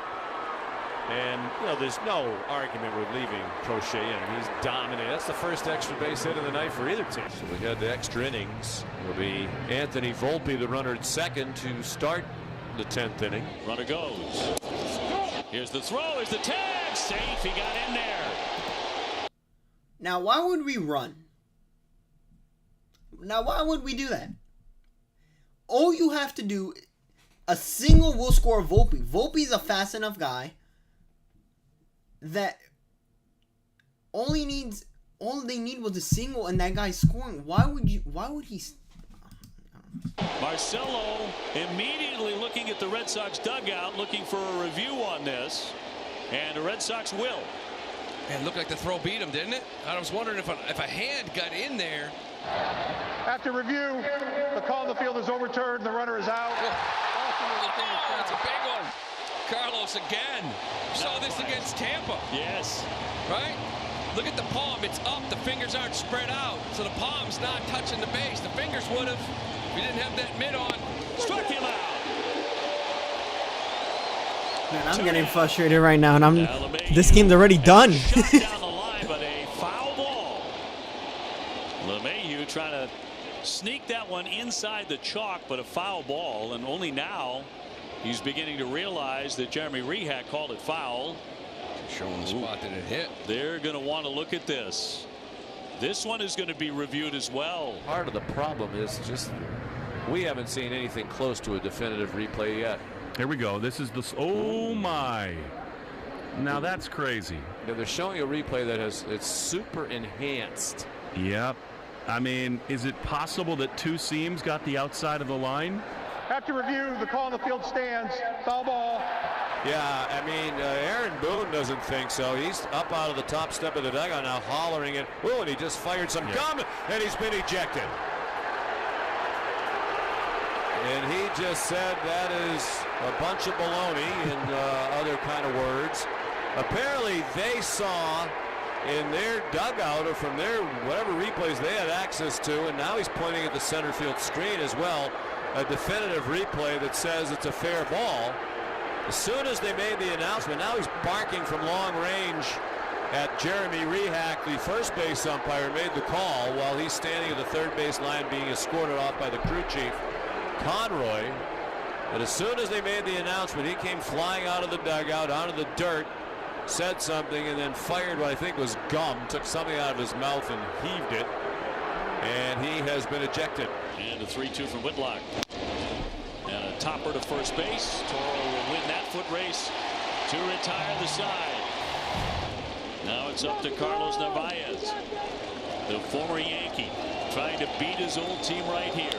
Swing and a shot, driven back toward the wall. It's way back there. That is off the green. The Red Sox walk it off against the Yankees in 10, 2-1. Carlos Narvaez beats his old team. All right, so this is what I have to say about this game. Hold on, I want to make sure. Okay, this is what I gotta say. Why did Volpe steal is number one. What was the purpose of him stealing there? Because that did not make any sense. You're fast as it is. All you have to do is just let a single happen. Once there's a single, you just score home. You're fast enough, and we know you're fast enough. That's why you're on the base. And they called you safe, by the way. just to say, they called you safe. What was the purpose of that? Listen, Volpe. I like Volpe. What were we doing there? What were we doing there? Be honest. You're fast as it is. Jesus. Oh my. Oh my. I'm looking for the other game now. Anyway, that was the first game. So now that I know how the first game went down, let me see how the second game goes down.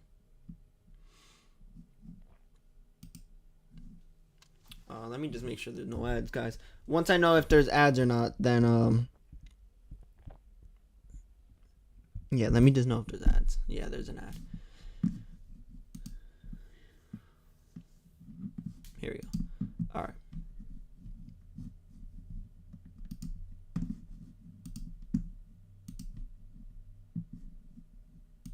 Reasonably cool day at Fenway Park. Aaron Judge made his mark late last night, but it would not be enough as the Red Sox took a thrilling game 2-1 in 10 innings. Hunter Dobbins, the rookie out of Bryan, Texas, injected a little life into this rivalry. He grew up a diehard Red Sox fan, and he said before his start last week, if the Yankees were the last team to offer me a contract, I'd retire. I love it. Throw a little spark into this thing. Yankees have a man aboard and Aaron Judge up. What if they just traded him to the Yankees? At 81 miles per hour, and Judge strikes out for the 4th time already in this series, and that's the first out of the ball game. Chopper to first, step in the bag, down to second, tag play, double play. Faces the minimum in the top of the first. We're off and rolling at Fenway. Carlos Rodon, who was cruising into the 5th inning against Boston on Sunday, then he gave up a 2-run home run in the 5th and a 3-run home run in the 6th. Tries to bounce back from his first loss in 2 months. Wow, Refsnyder jumps on his first pitch of the day, and it's a fair ball into the corner. He heads for second with a double, and the lefty killer doesn't waste any time doing just... By the way, just for people to know, because I see this a lot. People forget that Carlos Rodon is a fly ball pitcher. And a lot of the AL East teams, their stadiums are built for, if it's a fly ball pitcher, for it to be more of a home run park, more of a park that the ball's going to drop. Rodon is a fly ball pitcher. So that's going to happen more often than not. I think people tend to forget that. That's going to happen more than not. And it's going to happen because, again, more balls are put in play. And he's not an overpowering pitcher. The last 2 to 3 years, he hasn't been an overpowering pitcher. He's been a pitcher that when he's pitching, you have to make the plays. He's a contact pitcher. And that's what he's been since, I forgot what year, with the Chicago White Sox. Because I know that the first 2 years, he was, if I'm correct, he was an overpowering pitcher. Then it slowly changed. That's when he ended up going to San Francisco. When he went to San Francisco, he actually did good there. The reason he did good there was because San Francisco isn't a full hitter's park. It's more, if I'm correct, it's more of a pitcher's park, or it's in the middle. So yes, he's going to do better there. And the field's much bigger than Yankee Stadium, the Boston Red Sox. Majority of the fields that the Yankees play at in the AL East. People tend to forget that about Carlos Rodon.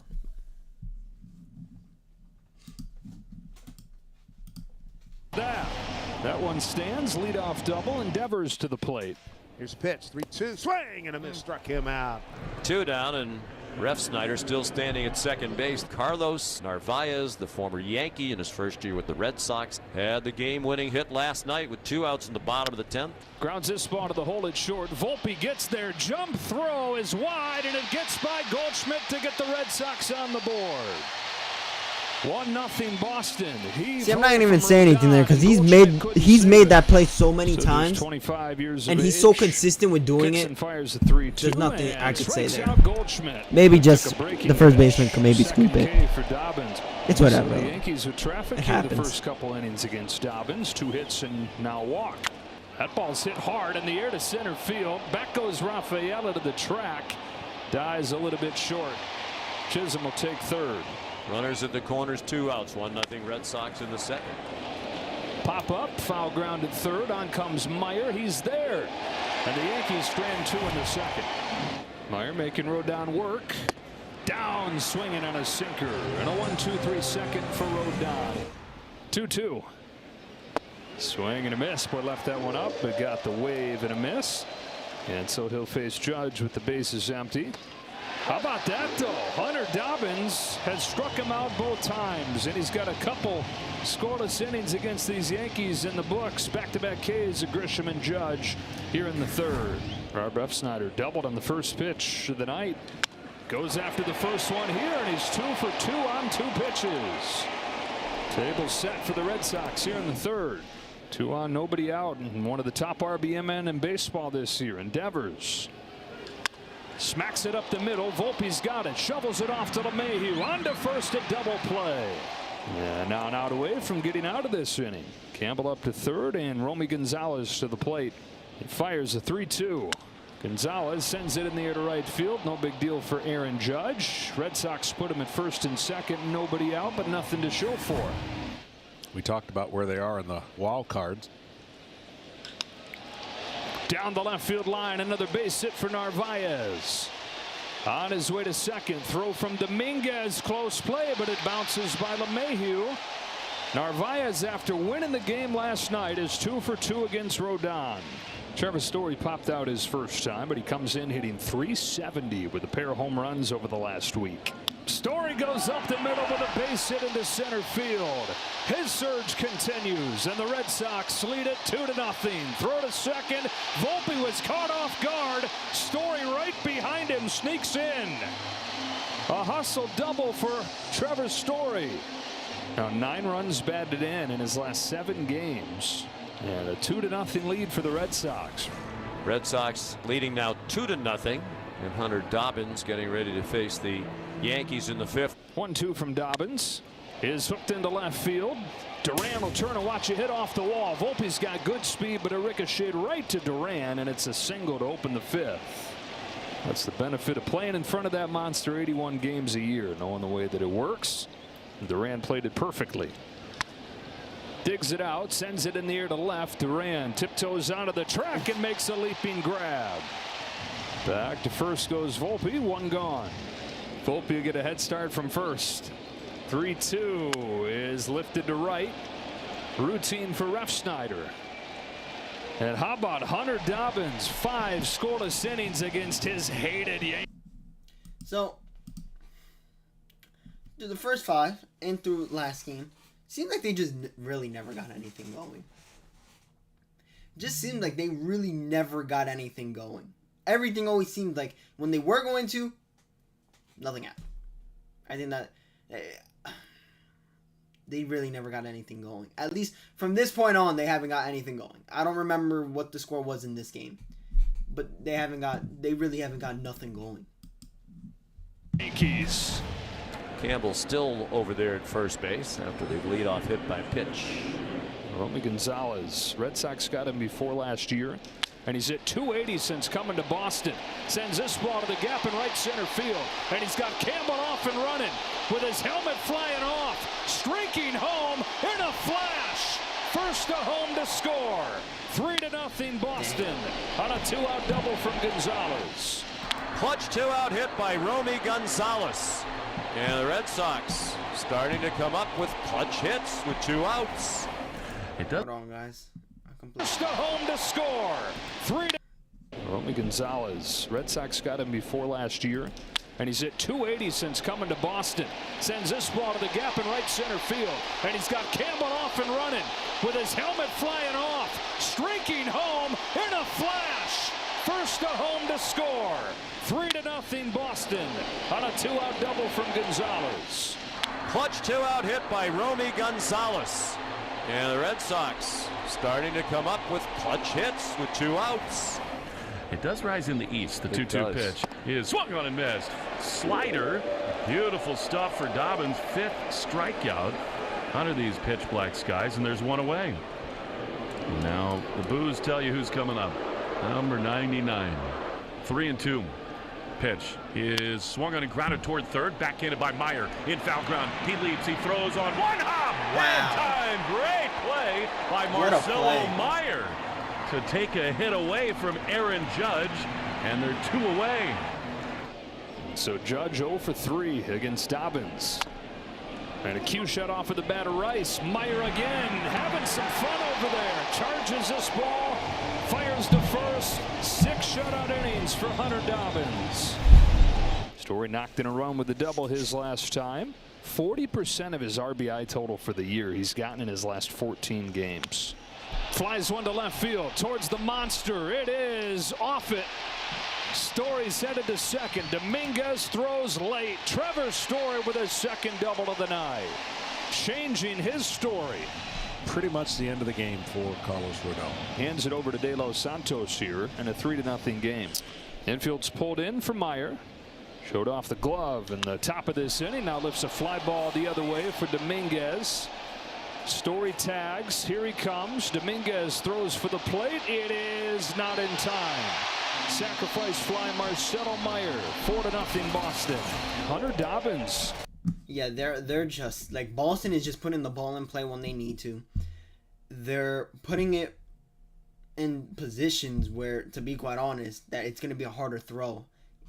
Yeah, they're just hitting, to be honest. They're just hitting when they need to, and They're doing really good. I don't know if it would be considered like. I would say smart baseball. I think that's the best word. Smart baseball. All right. Well, if I can't get a hit, what can I do to score that runner at third? Or what can I do to get that runner from second to third for the next guy? You know what I mean? And then have that guy score. So they were playing some pretty smart baseball. With a career game, 6 scoreless innings. That's tied the longest outing of his career. Impressive stuff from Dobbins tonight. Fabulous stuff. 2 straight really good ones for him, and they'll go to Luis Guerrero, who's been good. The Yankees still looking for their first runs tonight. Just 1 base runner the last 4 innings. Leadoff walk. It's a start for the Yankees. 3-2. Spins inside, and back-to-back walks delivered by Guerrero. 1 down, 4-0 Boston. Yankees trying to mount a threat in the 7th. See if Dominguez can get something going. He is 0 for 2. Bouncing ball, base hit center field. Goldschmidt makes the turn. Rafael throws into second. New York's on the board on a base hit from Dominguez. Well, Dobbins gave up 1 base runner his last 4 innings. 3 of them for the Yankees and 4 hitters against Guerrero. Justin Wilson out of the Red Sox pen. The Yankees have the tying run at the plate in the form of Austin Wells, who's been hot lately. Smokes the first one through the left side, and a base hit for Wells. Chisholm heads for the plate. Throw home cutoff. 4-2. So now the tying runners are on base, and Wilson needs to get the next 2 hitters to avoid facing Judge in this 7th inning. 0-2. Swing and a miss. Big pitch there by Wilson. A slider underneath the barrel of LeMahieu. Just an enormous second out.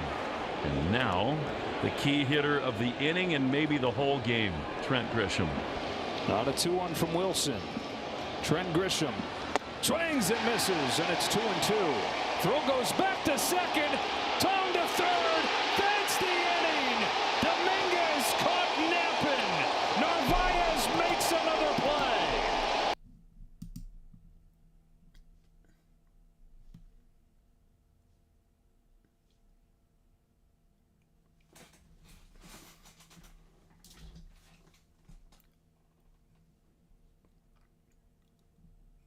What?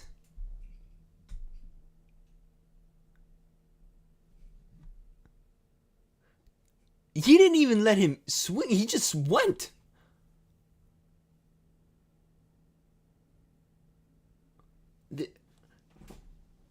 Wow. This has just been sloppy.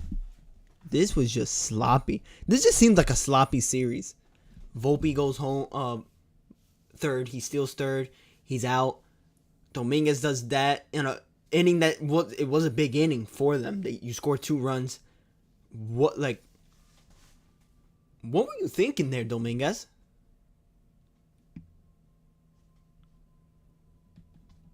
Dude, wow. I don't know. I'm just surprised to see that, to be quite honest. I'm honestly pretty surprised to see that. Carlos Narvaez, you should have never let me go, he's saying. 1 pitch, 1 out for Wilson. Aaron Judge coming to the plate. How about this? So Wilson stays in to face him. Did he go? He did. 3rd strikeout of Judge tonight, and the 6th in the 2 games here at Fenway this weekend. 2 up, 2 down for Justin Wilson in this 9th inning. The set and the 2-2 pitch. Swing and a miss and a slider. He struck him out. So the decision to leave Wilson in, a good one. And the Yankees are retired in the 8th. Alex Cora is going to go to Weissert right here, looking for his 2nd save. Just 1 out of 3 in save opportunities.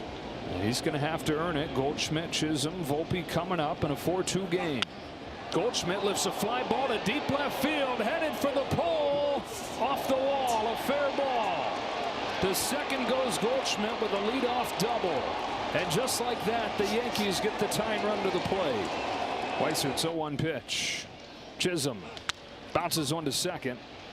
Hamilton for the first out of the 9th. Up to 3rd goes Goldschmidt, and to the plate comes Volpe. So it's on Weissert's shoulders. Volpe bounces one to second. The Yankees down to their last out as Goldschmidt comes in to score. 4-3, 2 gone in the 9th. And it's up to Jason Dominguez, who would love a shot at some redemption after getting picked off of the bases. Smack to left towards the corner. Long run. Duran won't get there. Dominguez heads for second. The ball kicks away. Tying run in scoring position on a double from Jason Dominguez. Yankees refusing to quit from down 4-0 to get in the tying run in scoring position in the 9th inning. Yankees nipping at their heels here, down to their last out, and Austin Wells at the plate. Dominguez at second, the tying run. 2 gone, 9th inning. 3-1 pitch. Lifted to deep center field. Rafael is going back onto the track at the wall with just enough room. Wow. The Red Sox hang on. All right, so from game 1 and game 2. So game 1, I just think the pitcher, it was a good pitcher's duel. Good pitcher's duel. You can't do anything about that. It was a good pitcher's duel. Only thing I think, though, is why did Volpe steal in game 1? What was the purpose of that? That's the only thing. Game 2, maybe. I think they started a bit too late. I think they just started a bit too late.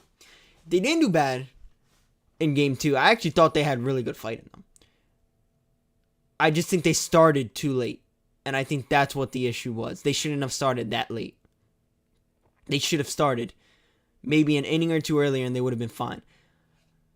I don't know what Trent Grisham did in his at-bat. Because if he ended up striking out or whatever the inning after, then that at-bat might have not even mean anything, to be honest. But that might have been, that could have been a big factor in the game because that was a big inning being built, so that probably could have helped them. It just seems like they really never. Game 2 looked like they got it, and then they kind of just lost it. You know what I mean? They kind of just lost it, and I don't know. This Yankee Dominguez had, I think, the best stat line. He batted 2 for 4. We're gonna, after this, we're gonna go see everyone's stat line because I want to know everyone's stat line. I want to know who did the best, stuff like that, so I could give you guys a better accurate, more accurate, like, I don't want to give you guys a more accurate like statistic and stuff like that because right now I can't really say too much because I don't know what everyone did. Once I know how everyone did, I could tell you guys that. I just have the 2 for 4 right now on my screen, so. We're going to go see now the last game, which was today.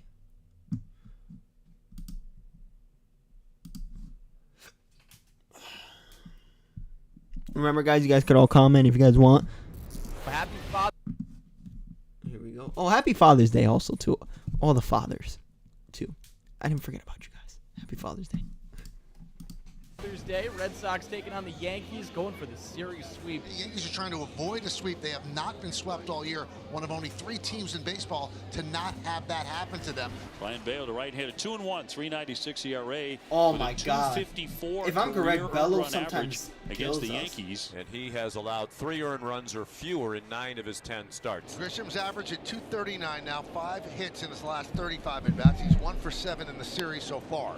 High fly ball into left center field. That one's going to be off the wall. Grisham going for 2. The throw is not in time. A leadoff double for Trent Grisham. Ben Rice hitless in 8 at-bats in the series. He's 4 for his last 31. His average now at 226. Popped up into shallow center field. The shortstop Story shielding his eyes from the sun. Whoa. He catches it on his back. Whoa, what a play by Trevor Story. He had no idea where that baseball was. He's got the eye black on, no shades, and it caught him more than he caught it. Judge 384, 26 homers, 60 driven in, 1 for 8 in the series. He has seen Bale 14 times. He only has 2 hits off him to this point. Is a check swing. Did he go? Yes, he did. Cutter strikes out Judge, and the Red Sox continue to handle Judge, and they're 2 away. Couple of men aboard, 2 outs here first inning, and a nice setup for Jazz Chisholm Jr. There's a ground ball to second. Campbell's got it. He gloves. Throws to first in time. Inning over. That was absolutely marvelous from Bale. after the leadoff double. Great stuff from him. Yankees have lost 2 straight to this. Seems like they knew how to pitch to Judge also.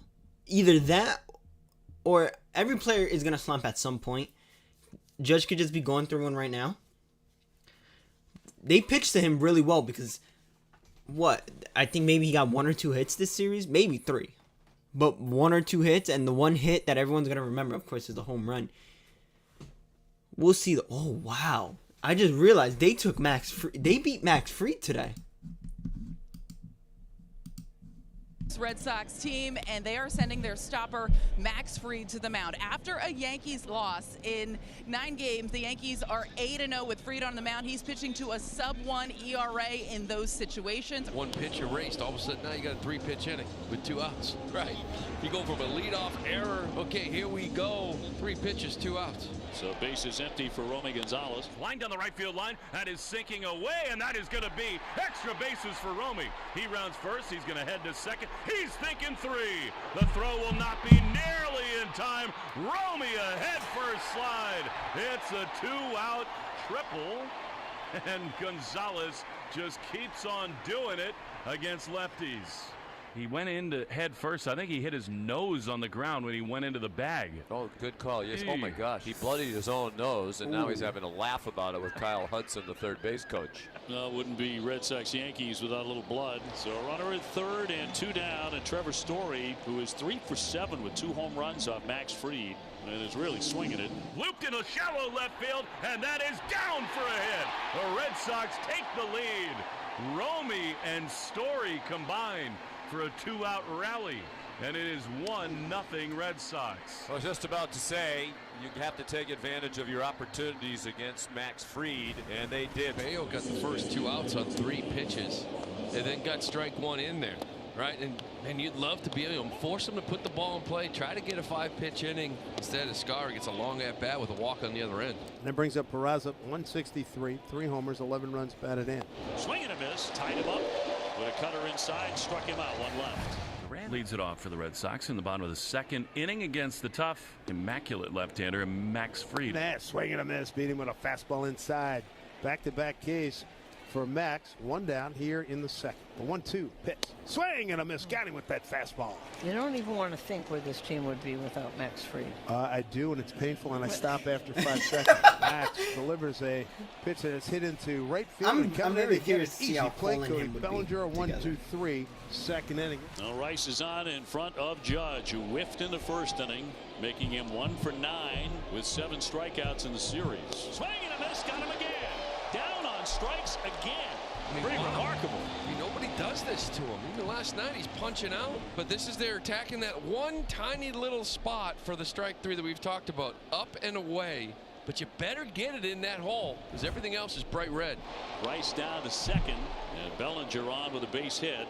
2 on, 2 out. Jazz Chisholm steps in, left-handed batter. Grounded to the 2nd baseman Campbell to end the 1st. He stranded 2 in that inning. Bayo hoping he does it again. Play at 2nd, got it picked off. Rice trying to get down to 3rd. He's going to be tagged out. And once again. Yo, what is it with these Yankees and just finding a way to get out? They all got out the same way, and it's all going to 3rd. Every single time they get out, it's going to 3rd. It's never 1st. It's never anything else other than, hey, once I go to 3rd, make sure that you throw over because you guys, there's a very high chance you're going to get me out. What the hell, man? Jesus.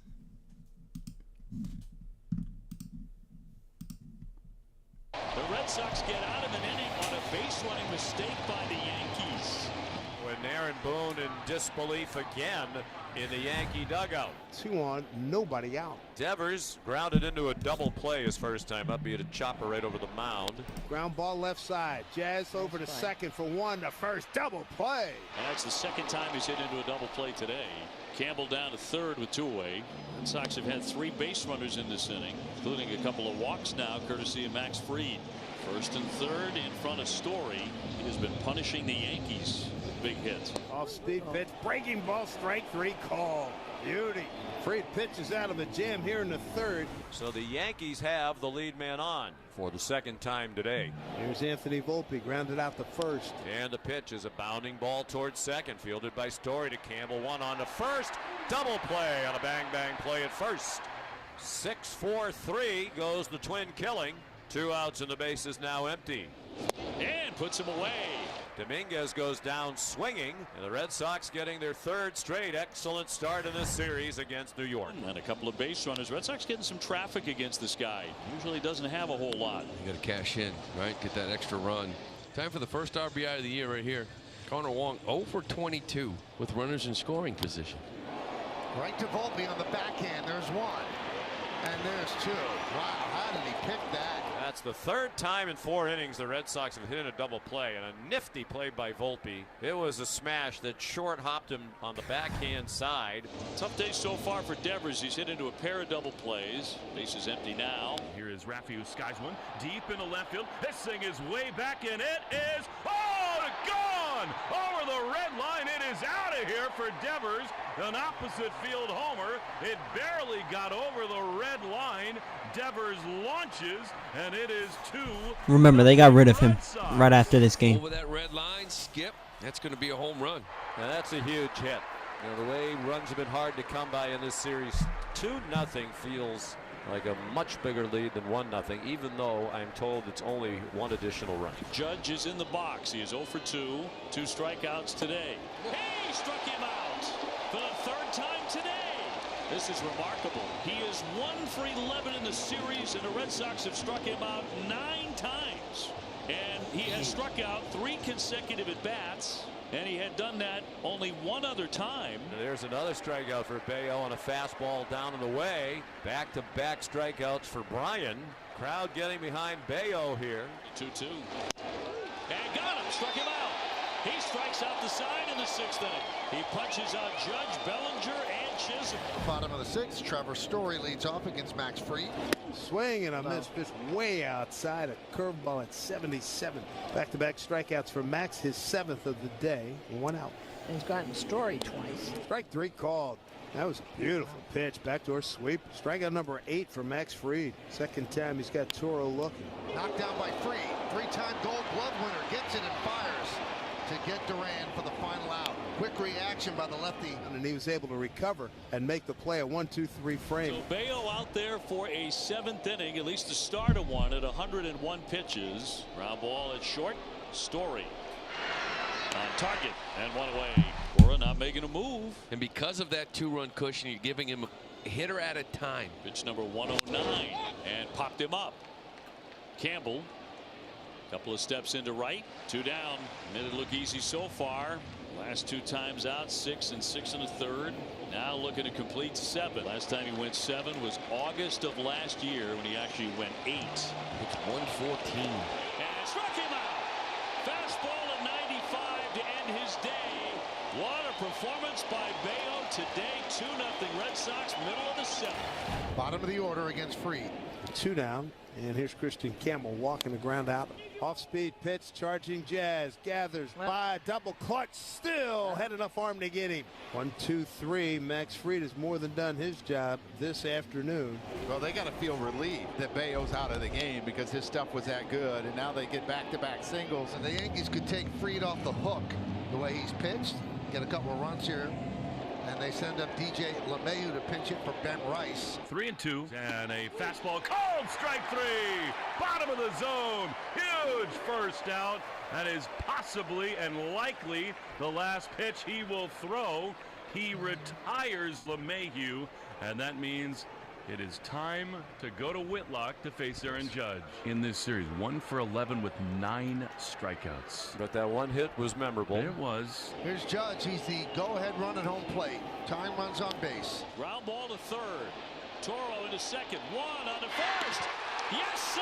Double play. The Sox are out of the inning. Judge hitting into a 5-4-3 to kill the rally. It has been a little ownership of Judge here at Fenway. That's Biggest spot in the game right there. Ninth inning, Red Sox up 2-0. Whitlock back at it. 3-2 is strike three called. Inside corner fastball. And they're 2 away. This crowd's feeling it too, with different electricity surging through Fenway. The Yankees are down to their last strike. Swing and a miss! He got him! The Red Sox sweep the Yankees! 2-0 the final today, and the Red Sox... Okay. So...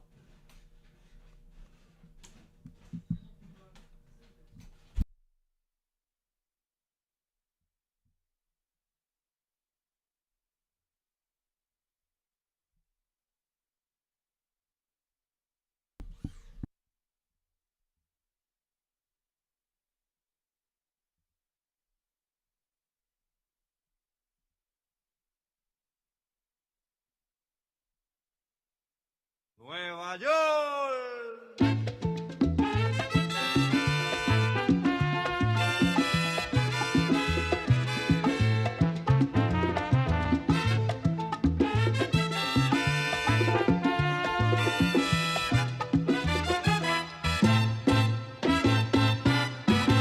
Si te quieres divertir con encanto y con primor, solo tienes que vivir un verano en Nueva York. Nueva York. Si te quieres divertir con encanto y con primor, ¿pero qué es? Solo tienes que vivir y este frío un verano en Nueva York. Un ratito nada más. Ey, ey, ey. 4 de julio, Verde y Ulay. Ando con mi prima borracha Rulay. Los míos en el Bronx, saben la que hay. Con la nota en hoy, por Washington hoy. Willy Colón me dicen el malo. Ey, porque pasan los años y sigo dando palos. Prendiendo discos como cuadro Frida Kahlo. El perico es blanco, sí, sí, el tusi rosita. No te confundas, no, no, mejor evita. Ey, un shot de cañita en casa de Toñita. Y PR se siente cerquita, sí, sí, sí. Tengo el campeonato, nadie me lo quita. Cerveza nuevo, no me one de cerveza nuevo, ¿ok? Puerto Rico. Como Bad Bunny va a ser rey del pop, ey, con reggaetón y dembow, ey, con reggaetón y dembow, sí, con reggaetón y dembow. Como Bad Bunny va a ser rey del pop, ey, con reggaetón y dembow. Me siento como el lápiz en Capel del Dow. Cuando yo nací fue que nació el flow de low a low. Ping pong, flow pesado, Big Pong, con silenciador le robamos las gatas. J-Bone, ey, yo estoy en la mía, no tengo adversario, no. Con los Yankees los me aguanzato, a correr que otra vez la sacamos al estadio.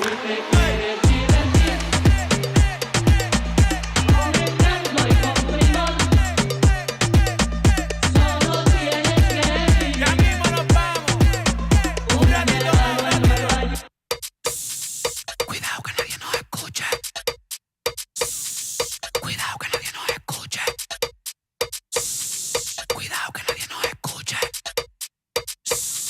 Cuidado. Tú tienes piquete, mami, yo también. Tú estás buena, yo estoy bueno también. Huelo rico y ando con los de 100. Si tú lo quieres, lo tienes que mover. Tú All right, we're good now, guys. My apologies for that. So after the series, I'm not gonna lie. This was probably, guys. If there's, can I change this on here?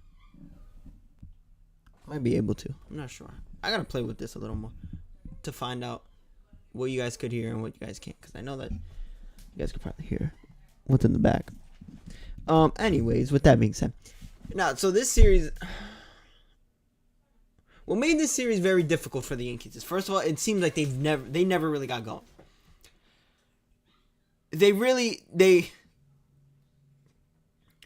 When they were gonna get something going, they decided to run themselves out of an inning.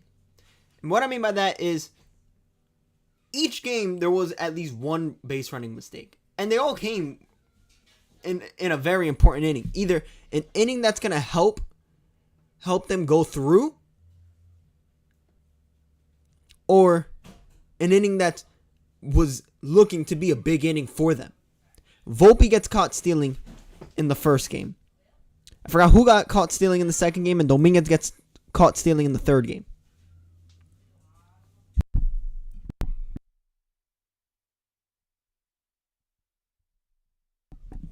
So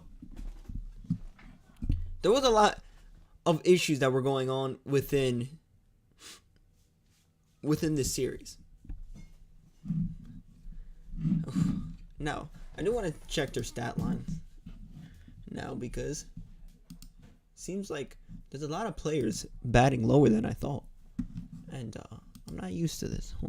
MLB.com. Here we go. Yankees. Here we go. Let's go check today's game. All right. So last game.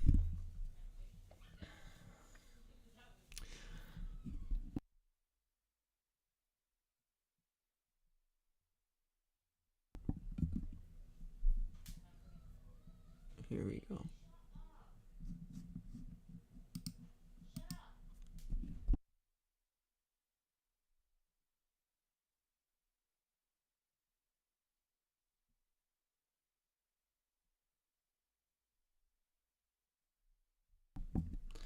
For some reason, it doesn't actually tell me the stat lines here. Either that or I'm not used to actually using it through here. Oh, the box right here. That's why.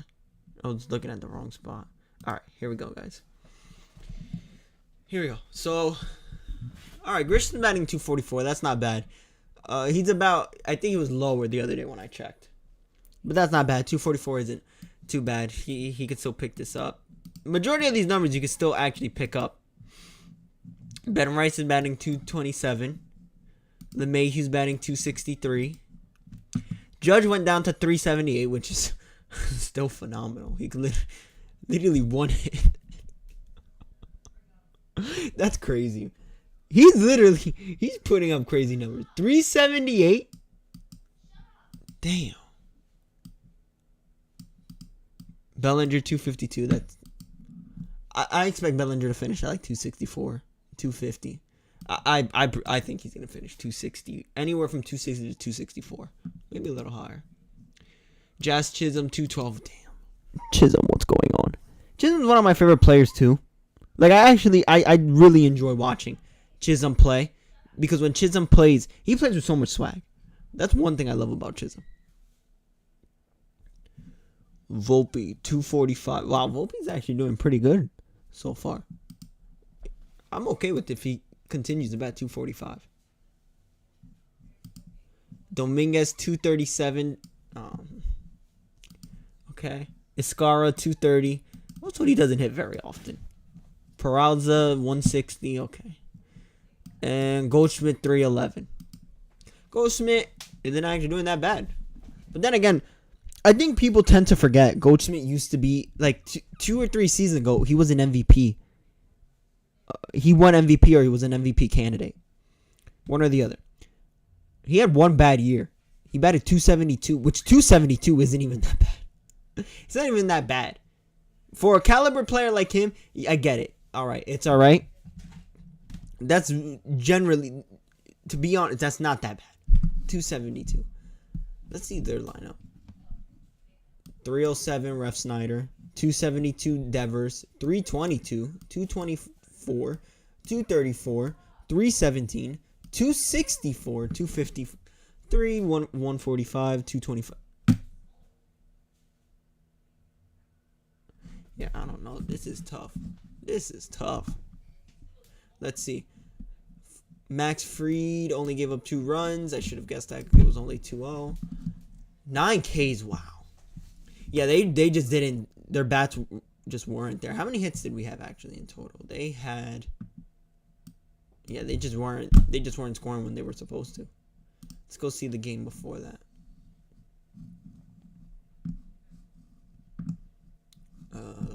Where is this game?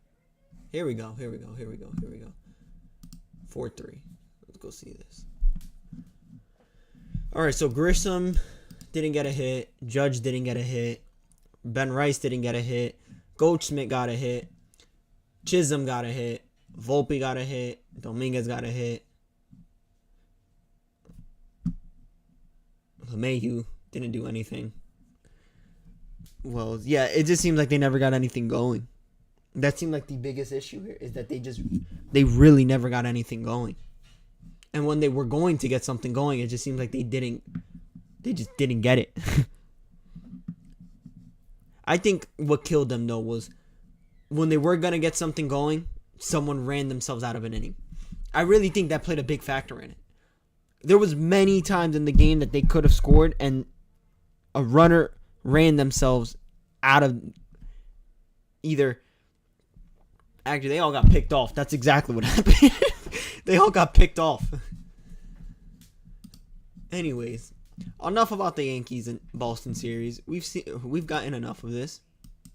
Now, what I would like to talk about is the misconceptions of HLP. The misconceptions of HLP, guys.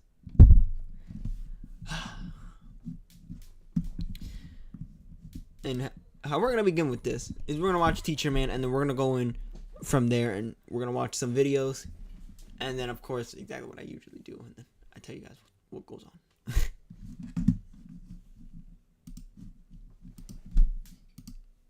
I actually haven't seen his most recent video, so hold on. Is doing the right thing. It's wanting to do that. It's not wanting to do this. It's wanting to do that. So we want that feeling in our swing. We want this feeling in our swing. And by the way, Ichiro did that, and so did Luke Voit. When you do this right here and start to fall, this leg is doing the right thing. It's wanting to do that. It's not wanting to do this. It's wanting to do that. So we want that feeling in our swing. We want this feeling in our swing. And by the way, Ichiro did that, and so did Luke Voit. When you do this right... Yeah, so he's absolutely right. I don't know what these comments are saying, to be honest. This is... They clearly don't understand. So, hold on really quick, guys. There we go. So, this is what I mean. This is exactly great. This is a driving leg when you hit. So, when you hit, when you have a fused force, if you fuse up your back leg, we're going to use exactly his, what he uses, like his words and stuff. When you fuse your back leg, and you get into your back leg, and you feel the stretch through your back leg, your leg will go right away. If you have the right one. If you don't, you have more of a pushing leg, where basically, instead of you going back, you're going to go forward because of the fact that your back leg doesn't have anything to go off of. So, they see one part of it and they say, oh no, you're not supposed to be falling over, because then, you know, you're not going to be balanced or anything. Yeah, that's not what he means at all. That's when he's about to fall over. He's trying to say he's so ready to swing that the moment he sees the ball and he knows, all right, I'm swinging, he could just go.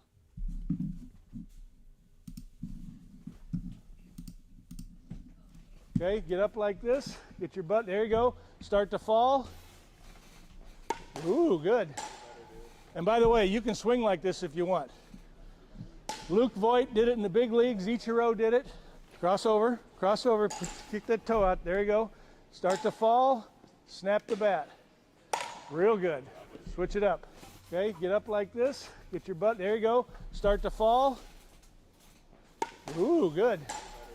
And by the way, you can swing like this if you want. Yeah, it seems like that a lot of these he's basically talking about the same thing I just got done talking to you guys about, so.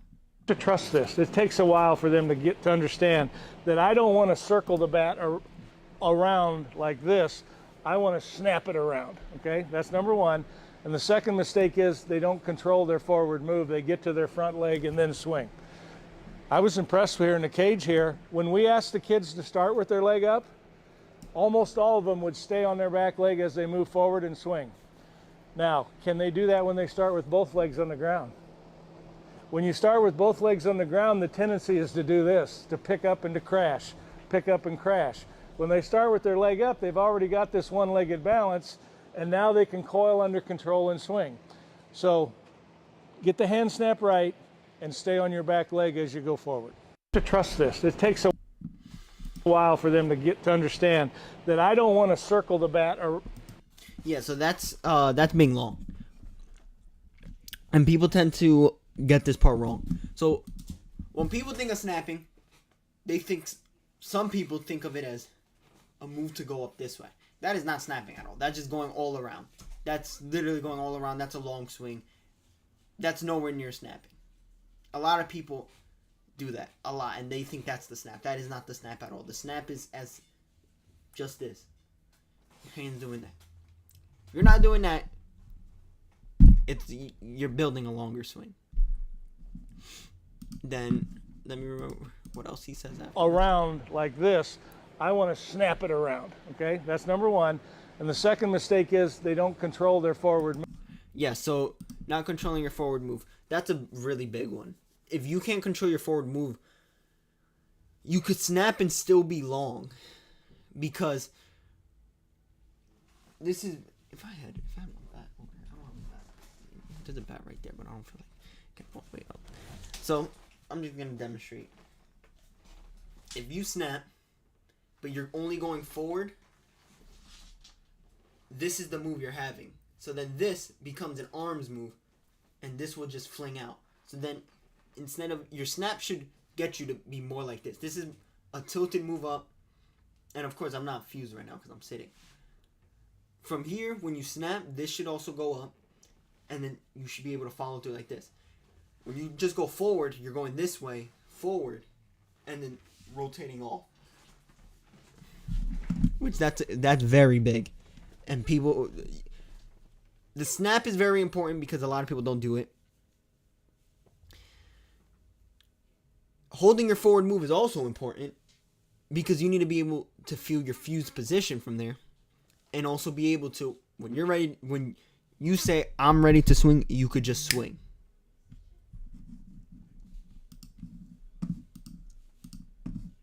Move it. Let's see. There's a lot of content that he did over here. The foot has to come down. Hold on. This is what I call control. If you can balance on one leg, you're under control. And now you can coil under control. But if you never really get the one-legged balance and you just pick up and try to do it, you're out of control. So again, I can't overstress the ability to hang here like this, although we don't hang there very long. But if I pick up my foot and the first thing I'm doing is moving forward, I'm probably out of control. So I need to be able to pick my foot up like this and slowly coil, and then it's fairly easy to time the pitch, okay? This is what I call control. If you can balance on one leg, you're under control. And now you can coil under control. But if you never really get the one-legged balance and you just pick up and try to do it, you're out of control. Yeah, he's absolutely right here. Absolutely right. I think I just went over this, so I'm not going to go over it again. But you do need to find a control, because you could, if you're out of control, you're rushing. You never want to be rushed. Like BP, you never want to be rushed. Anything you do, especially with hitting, you never want to be rushed. You want to feel like, you want to feel calm. Usually when you go up to hit, I don't think anyone likes to feel rushed up to the plate. So,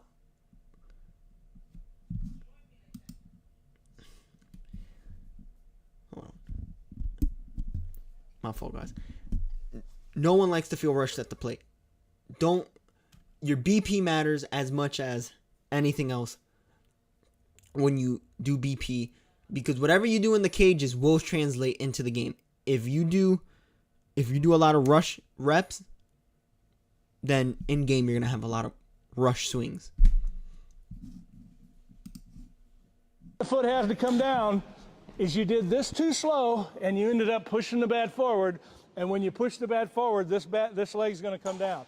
This has to be all in order to stay and pivot on that back leg. All in right here. Trust it. Trust it. Better. The foot has to come down is you did this too slow and you ended up pushing the bat forward, and when you push the bat forward, this leg's going to come down. This has to be all in order to stay and pivot on that back leg. all in right here. Yo, when did Teacher Man get so fancy with all these new ones that he came with? I actually really like some of these. This is this is dope. But nah, I gotta rewatch it. Trust it. Trust it. Better. The foot has to come down. Is you did this too slow and you ended up pushing the bat. So he might be talking about leaking. I'm not too sure, because they don't show the swing before. At least I don't believe that they did, because I didn't see anything there. But no, so he's probably leaking and then he went forward. So yeah, a leak is when you go like this and then you swing. That's a push. If you're leaking forward, if you're going like this slowly and then you swing, like this will go very slow and this will be extremely fast. Yeah, that would be considered a leak, guys. That's leaking your swing. That means that somewhere in between, either it could be you're thinking too much, or you need, like, there needs to be another move before you could swing, which that could happen too. So those are the two things. It's either you're overthinking or you're not in a set position just to swing. My fault, guys. Hold on. There we go. Talking, he's like, hey, like, you know, like, oh yeah, we're actually like going out of this. So people actually get this confusing. I never understood why this part gets very confusing for people. Like, are you selling? This is very simple. The one on the right, the guy in the blue shirt, this is a complete push. Watch his hands really quick for me. He's like, yeah, huh. You guys see how his hands are basically moving out of his shoulders right here. Hold on. Let me show you guys. Shoulders right here. Watch how his hands go from here to basically over here. It's like almost cutting through. It's not staying back and then going. Just watch.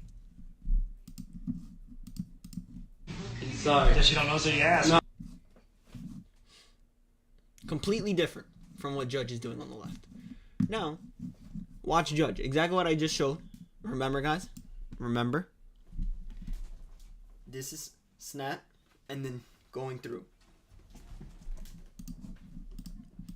Alright. Talking, he's like, hey, like, you know, like, oh yeah, we're actually like going out of business. One is fused. One is literally in his back leg. Look at his head. It's lined up with his back leg. I was like, are you selling stuff? Snaps from behind. I was like, yeah, huh. Tilted. Inside. Boom. This is swinging down to go up. Guess you don't know, so you ask. This is going down and rotating. No. Talking, he's like, hey, like, you know, like, oh yeah, we're actually like going out. Let's see these comments really quick. Is it possible that it is a combination of two different ideas to a swing? 100% believe the rear leg is an intricate part to the hitter's swing, as taught to many Asian Pacific players already. But I believe there is more to it based on adjustments Asian Pacific players have to make once coming to America. Okay? Specifically getting rid of the high leg kick. I wouldn't believe all that. Ichiro had a high leg kick. Who else had a high leg kick from Japan? There's someone else I'm also forgetting. Ichiro did. Shohei doesn't. Damn, why can't I think of any Asians right now? There's a few. When I remember them, I'll start naming them. I can't remember. G-Man-Chu had a pretty big leg kick, if I'm correct. He had a pretty big leg kick while he was in the major leagues. There's been a lot of players who had big leg kicks. So I wouldn't just say there's one or there's two. There's been quite a while. Quite a few. U1 reply. Asian players have a really good 3D load, and even when some Otani changed their stride, they still 3D load. This is absolutely right. They still 3D load. Their lower body control is very, very good, Most just need some better upper body action, snap and tilt, or just swinging down from the rear leg, not from both. Oh my God, I can't speak. Not from both legs. Absolutely right. Time will be Teacher Man's greatest ally. When HLP takes over and the internet will keep records of all who doubted, you'll be exposed along with the rest because of your stubbornness. Hey guys, help me out. I'm trying to figure out where Teacher Man played. I keep asking him, but he keeps dodging the question. I'm not sure if he did, just would like to know who I'm learning from. So, I actually don't know, but I don't think it matters, to be quite honest, when, the guy he's trained hit 62 home runs. The dinosaur thing reminds me of two certain brothers I know about.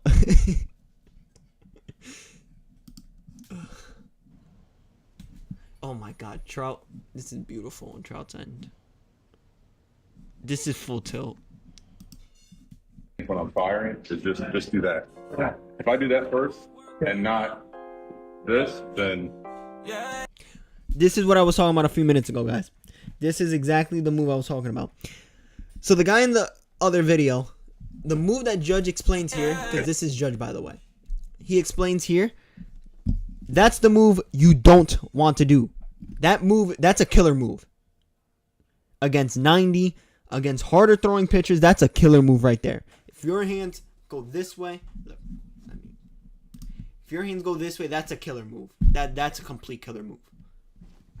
Like, you're risking a lot when you go this way.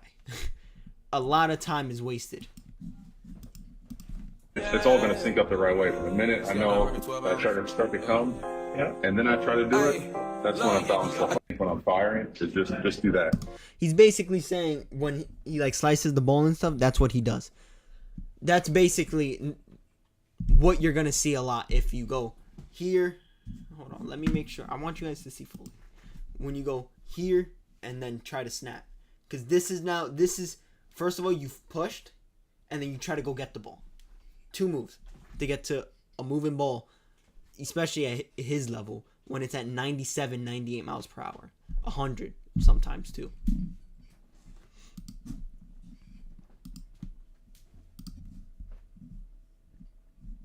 Oh, the tilter.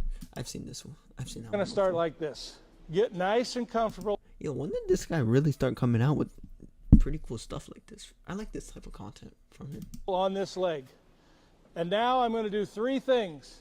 I'm going to move forward, I'm going to coil, and I'm going to stretch my back all at the same time, all in the same amounts. And my head should stay still when I do it. My butt's going forward, but my head isn't. And then hold this foot up. Don't let it come down. But eventually it'll have to come down. And when it has to come down, you snap the bat. Okay? You got to do this slow. The loading part's slow, but then the launch is quick.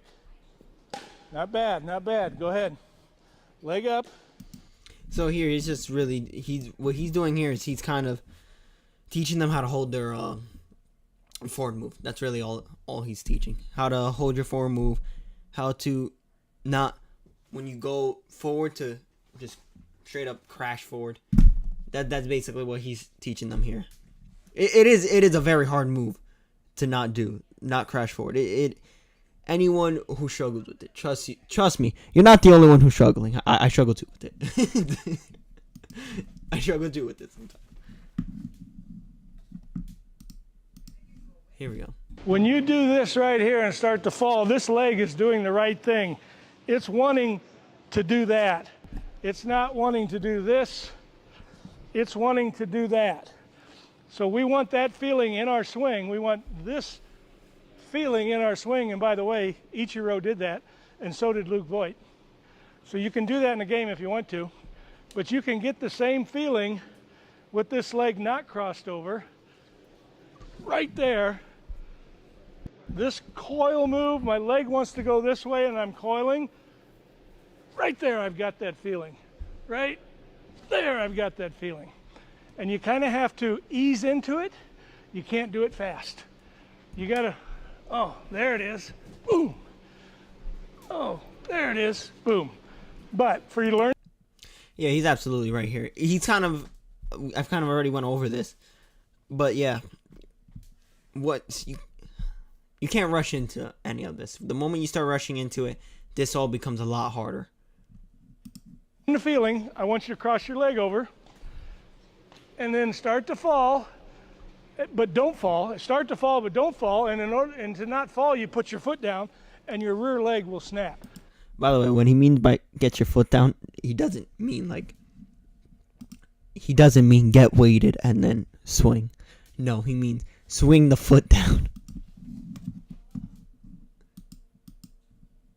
So the best example I can give you is Aaron stands something like this at home plate. He's 80% loaded. He's already got his leg twisted and his back is stretched. And he picks up like this. And when he picks up, he gets the other 20%. All he has to do to get loaded is this. He's 100% loaded. So now when he makes a decision, he can swing. The instant he decides to swing, he can swing. And I'm sure you've got these guys in a pretty good spot. But most people that I go work with, when they decide to swing, they have to do something before they can swing. Gary Sanchez, think about him. Look at his swing. When a ball was pitched, watch when the ball's in the air.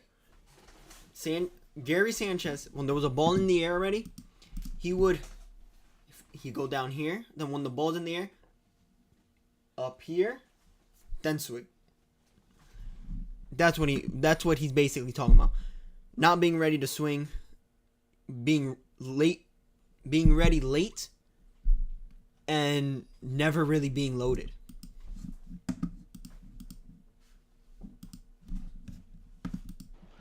They decide, load, swing. Aaron is load, decide, swing. Just what I said.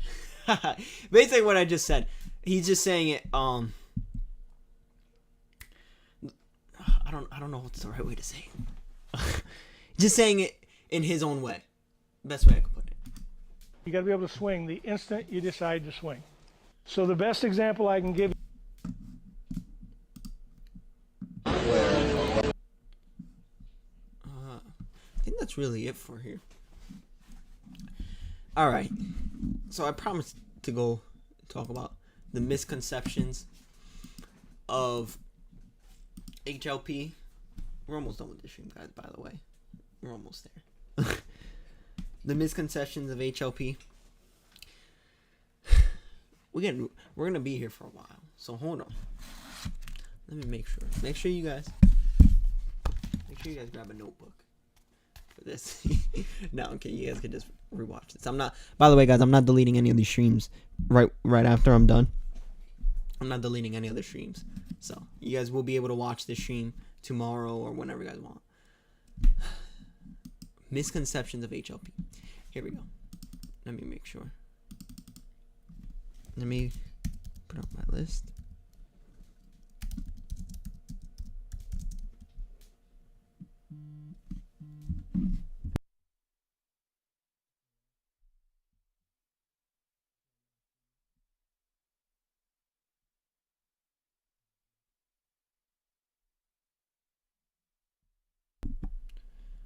All right.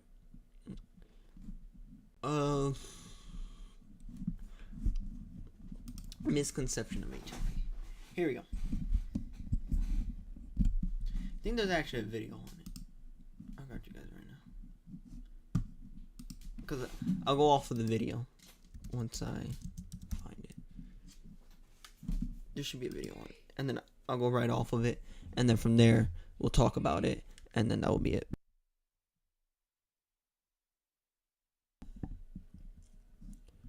I don't think... Yeah, I'm not sure. It might not be here. Yeah, I don't think it's here. I could have sworn I saw a video on the misconceptions. I was gonna show the video and then I was gonna feed off of the video, but I can't find it. So if I can't find it, I'll go off of it right now. I got you guys. I got you guys for sure.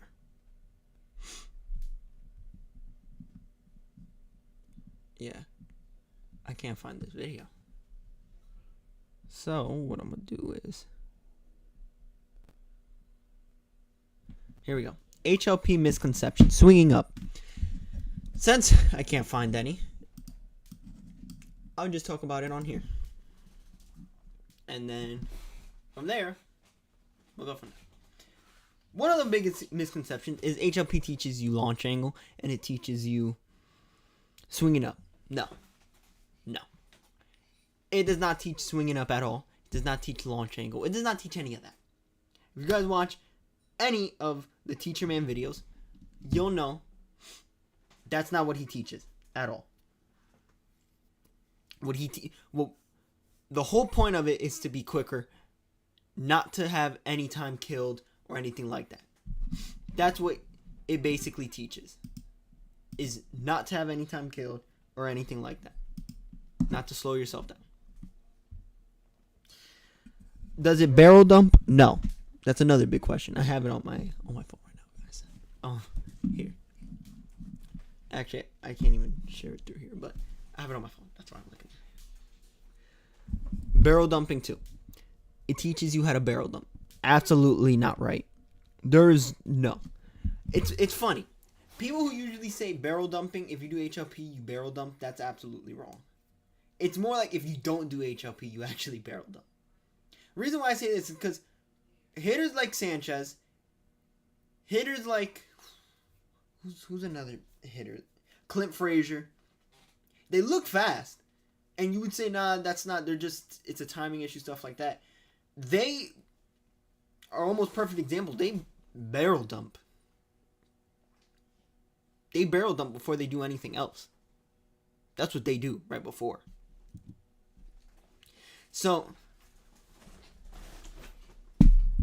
that being said, if you actually put all of them together, the stretch, the coil, getting the right load, doing everything right, you're not barrel dumping. You are probably the quickest you've probably ever felt, to be honest.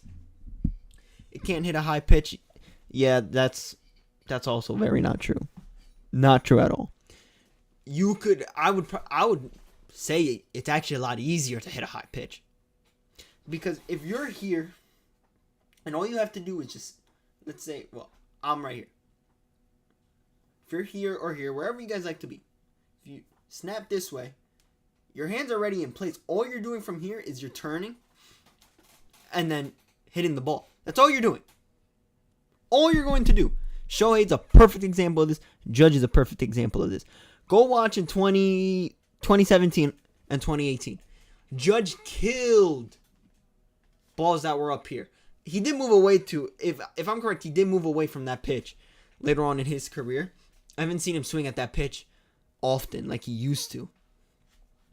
So, I don't know why, actually. That he used to kill pitches like that. And I remember, because in 2020, he did it a lot. 2017, 2018, those were pitches that he was killing. I'm going to guess that probably through team scouting reports and stuff, they stopped throwing it to him because they knew, all right, well, if I throw this to him, he's going to end up hitting it. And he's probably going to hit it out. So, that's what I would be guessing. Can't hit a high pitch. Balance. Doesn't teach balance. We don't. So, this might be a hot take. Okay. Balance, when it comes to hitting, balance is a bit overrated. Let me explain why. Yes, you do need to be balanced. But to finish your swing, you don't need to be as balanced as they make it out to be.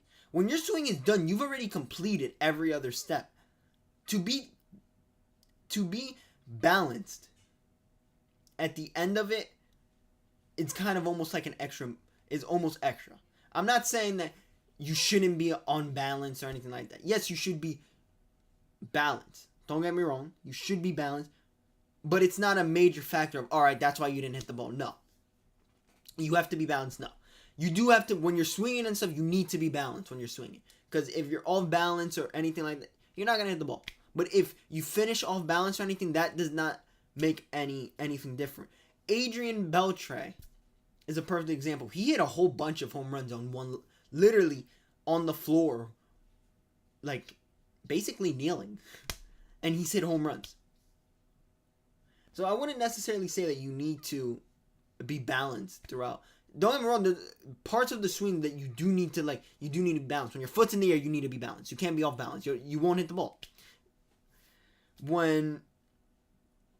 If you're a strike to no strike guy, you have to keep balance when your foot's on the ground. Like, yes, those are the things that you do need to keep balance on.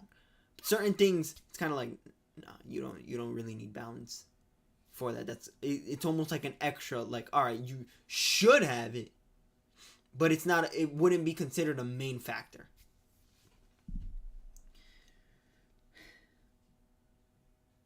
You won't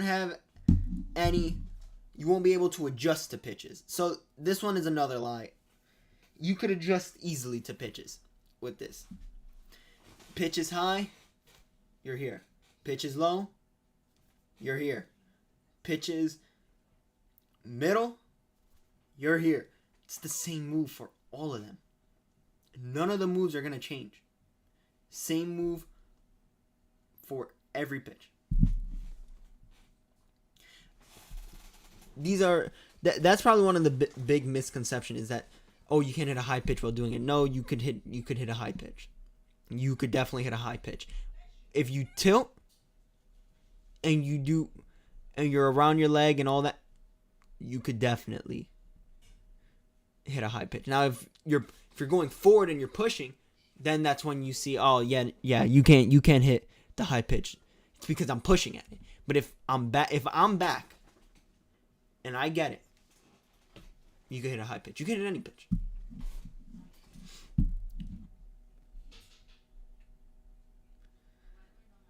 Hitting versus swinging.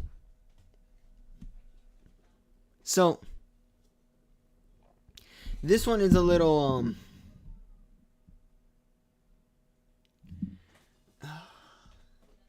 I don't know why I wrote that one down. It's the same. I don't know why. Where the weight is at launch. Where's the weight? It's on your back leg. I've gotten that question a lot. Where should my weight be at launch? Launch is basically when both feet are down. Where should you be? You should still be on your back leg. Still be on your back leg. There should not be any weight on that front foot. If you coil, your back leg. They actually have measurements, and I saw this on Driveline. They have measurements where they could see. I don't remember what tool they have. They have a tool where they could see. Oh, it's actually the board. It's the board. That's what it is. It's a board, and it tells them when you're swinging where all your weight is at. And when they did some of the testing, there was one player. I don't remember which player it was. One of their players though had it at 100% on their back leg. What was interesting about that is Driveline, by the way, if any of you guys watch Driveline, you guys would know Driveline does not teach anything that Teacher Man teaches or any of the HLP guys. They don't teach any of that. At launch, when you are going to swing, you need to be at 100% on that back leg. Not 50-50. 100%. Some people teach 50-50. Again, all these, maybe 50-50 works for other people. But in my opinion, being at 100% on your back foot is a lot easier. You're only going to be timing one move. And it's when you want to go and swing. Not two moves. So, it's a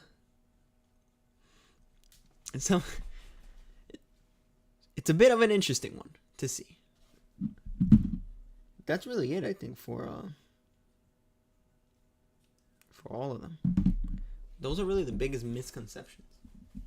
I guess if you also want to say, like, where your head is supposed to be, keep your head on your back foot.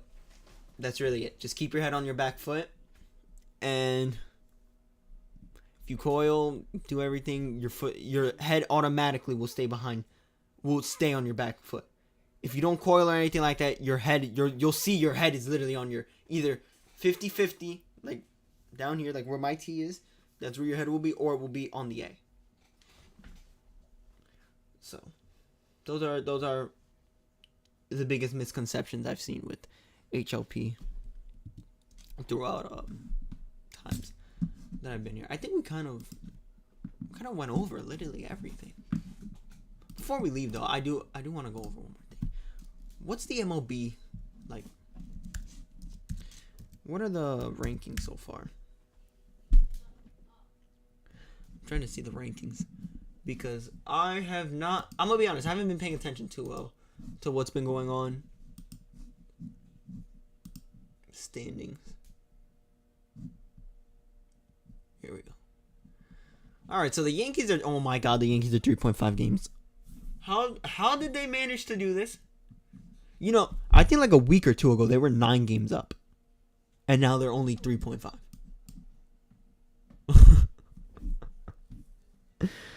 Oh my God, this can't be real. This can't be real. Detroit's having. See, Detroit, like, I would love to be Detroit right now. They have not so hard of a division. Cleveland, like, I don't know what's going on with Cleveland. One year Cleveland's good, the next year Cleveland's okay.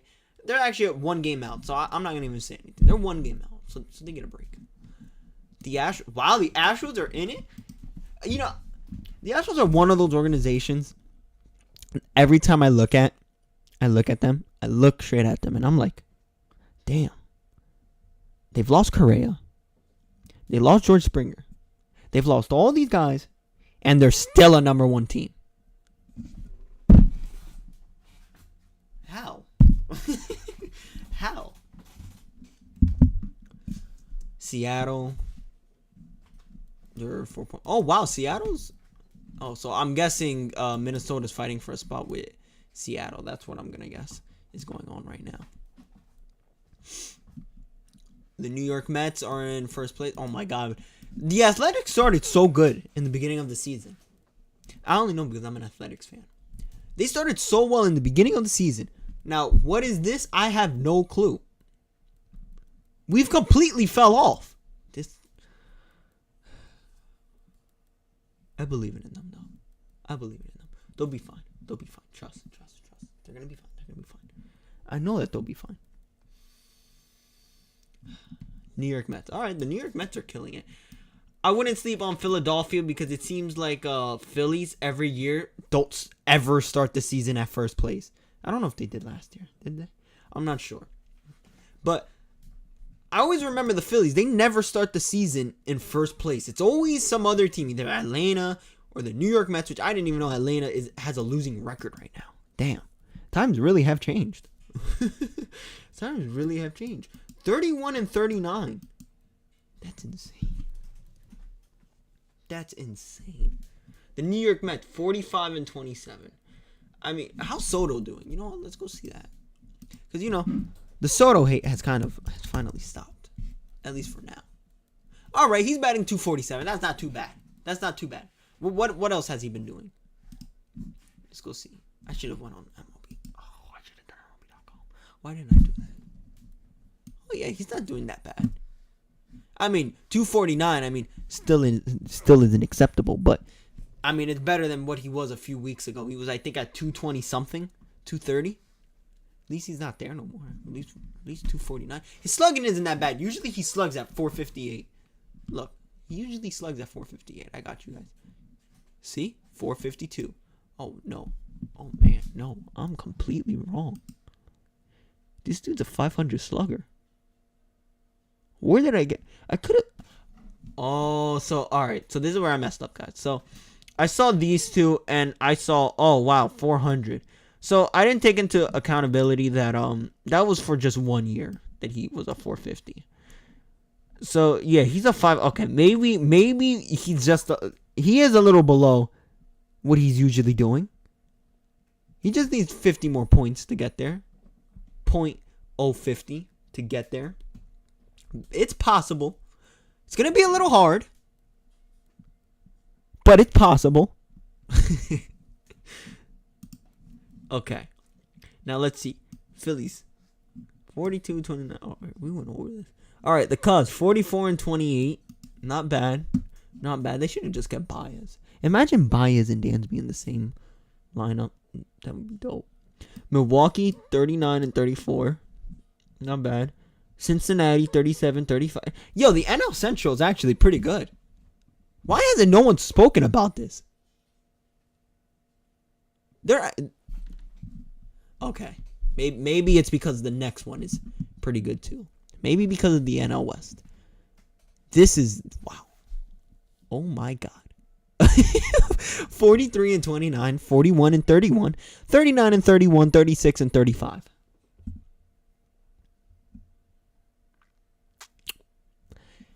No wonder why this one hasn't been spoken about, because there's another one that they have basically the whole wild card in here. 1, 2.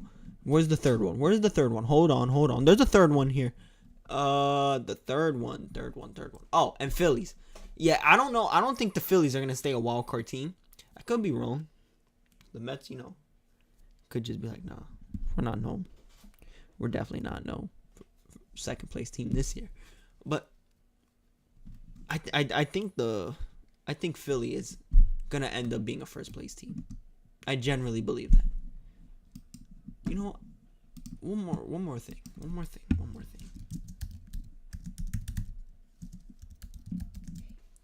Let's see the New York Mets lineup. Starting lineup. Here we go. I'm just curious to see who's their best hitter. Lindor right now? Okay. June 15th. We're gonna check that one. Here we go. Alright, Lindor. What is he batting? Because you gotta know. 270. Okay. Okay, what's his slugging? Because that will tell you a lot what his slugging is. 475. All right, so, ooh, wow, not bad. Okay, 27 RBIs, right? No, that's 27 base on balls. I'm sorry, guys. 14 home runs. Okay. Let's see. All right, so he's batting 272. He's batting 244. Yikes. Can't be that bad though. Oh, it's Brandon Nimmo. All right, so Soto, I think we just saw he's batting 247. Okay, he's getting back up there. You just gotta give him some time. 247, 455. Okay. Ooh. His production rate on RBIs is higher than Lindor. It's higher than Lindor. This is insane. He has more RBIs than Lindor. Why isn't no one talking about this? Okay. What else? Pete Alonso. Let's see how he's doing. Oh my God. This guy definitely benefit from Soto coming here. He definitely benefited. 293? I didn't even know he was batting that good. They told me the other day, yo, Alonso's doing good. I'm like, yeah, okay. He's probably just batting like 270, 260. He's batting 290. Oh my. With a 570 slugging?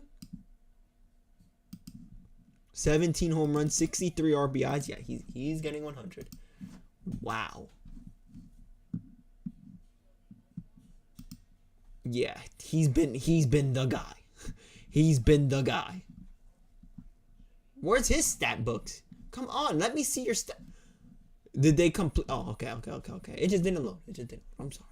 264, 7 home runs, 22 RBIs. All right, not bad. Yeah, Alonso has really put Alonso looks like he's doing really good this year.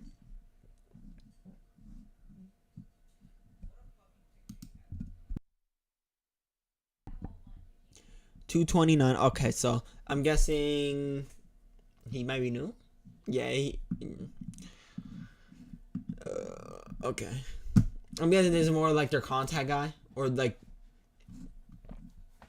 All right, so I think we were here. So Brett Beatty. I've heard a lot of good things about this guy, Brett Beatty. 290. Okay, why have I? Anyway, I think he's young still. think he's still young. How long has this? Oh my god, we've been live streaming for 3 hours. 219, 8 home runs, 24 RBIs. Yeah, I wouldn't. How old is he? Yeah, he still got time. He still got time. I wouldn't even worry. He still got time to also bring that average up. So I'm not gonna go crazy. Alvarez. I've seen. So this is funny. This is a funny story. So I went to one of the Mets games one time, and I'm sitting there. I'm like, wow, this guy looks really ready to swing. And it was the Mets versus White Sox, and I think they still had Tim Anderson. And right before, I remember this clearly, Alvarez came up to the plate, and I kept looking, I'm like, wow, he looks really ready. Like, he looks ready. Like, if the right pitch comes to him, he's going to hit it out. He literally ends up putting the ball over. I looked and I said, wow, I was right. True story. True story. I'm not even lying. I sat there and I said, he looks really ready. He's gonna put one over, and he ended up did. If I ever find that video, it was a day game. That's all I remember. It was a day game. I don't remember what day it was. He puts it over, and I'm like, wow. He either puts it to the wall or he puts it over, one or the other. And I'm like, wow, that was nice.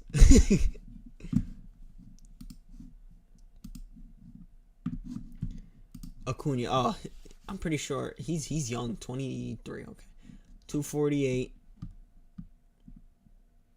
Let's see.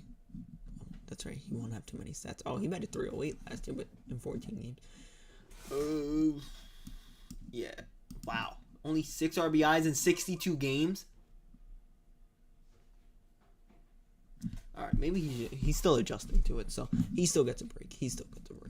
I like Acuna, so. Yeah, majority of this. Oh, that's right. They have Starling Marte. What is Starling Marte doing? 254, 4 home runs, 18 RBIs. What's his games look like? 40. Okay, he hasn't had that many games. That probably means he's probably gonna have like 60 RBIs by the end of the season. I'm guessing right now, guys. I'm only guessing. Don't quote me. Brett Beatty. Luis, I actually don't know who this guy is. 231, 1 home run, 13 RBIs. Yeah. I'm guessing this is their backup catcher. Ronnie, here we go. 206. I've had this guy on my MLB The Show team. That's why I know who he is. I had him on my MLB The Show team. That's why I actually knew who he was. I think I had like his Future Stars card. I think that's what it was. His Future Stars card is the card that I had of him. I think that's what it was.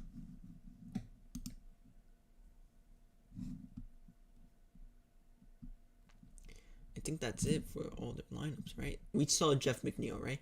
Yeah, we saw all of them. Wow. That's crazy. If you guys have any questions, of course, you guys could comment, or you guys could DM me on Baseball Perspective on either Instagram or TikTok or whichever one. All right, guys, I'm done for today's stream. Wow, we streamed for a while today. We streamed for a while today, guys. This was a fun stream. This was definitely fun. All right, guys. So with that being said, I'm gonna catch you guys in a later one. Thank you all for everyone who's watched in today's stream. Pretty fun, not gonna lie. This was a pretty fun stream. I'll be streaming either later during the week, or I'll let you guys know. Make sure you guys follow me on Instagram and TikTok, because I usually update on there. Make sure you guys also follow me on Twitter. All of them are Baseball Perspective. I think on Twitter it's BSB Perspective, but if you put Baseball Perspective, you'll still find the account. All my accounts are Baseball Perspective. Make sure you guys go check those out. And that's where I will be updating all you guys with when's the next stream coming out.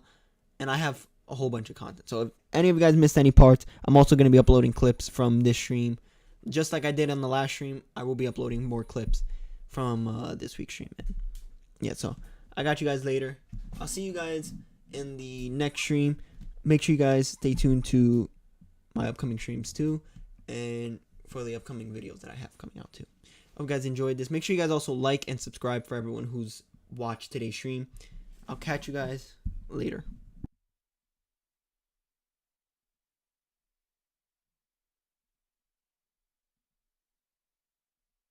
Tienes piquete, mami, yo también. Tú estás buena, yo estoy bueno también. Huelo rico y ando. Pensaba que contigo iba a envejecer. En otra vida, en otro mundo por hacer. En esta solo queda irme un día. Y solamente verte en el atardecer. Si me van sola y triste no me hablan. Si me van sola y triste soy culpable. La vida es una fiesta que un día termina.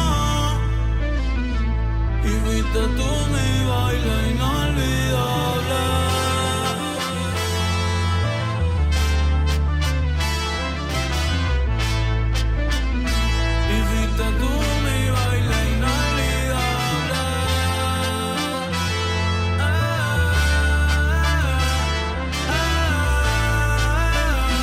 Mientras uno está vivo, uno debe amar lo más que pueda.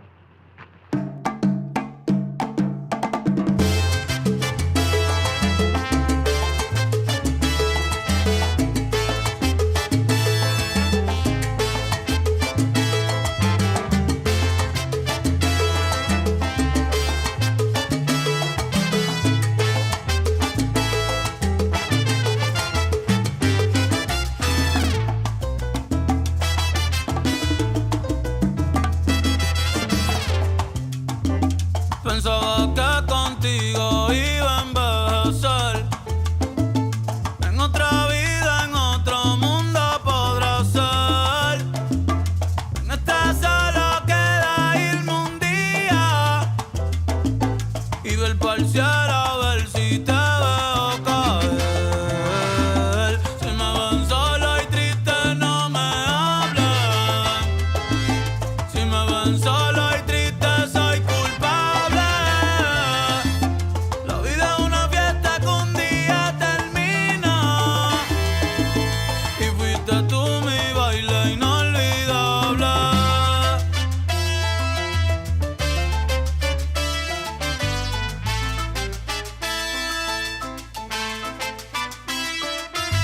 No te puedo olvidar, no te puedo borrar. Tú me enseñaste a querer, me enseñaste a bailar.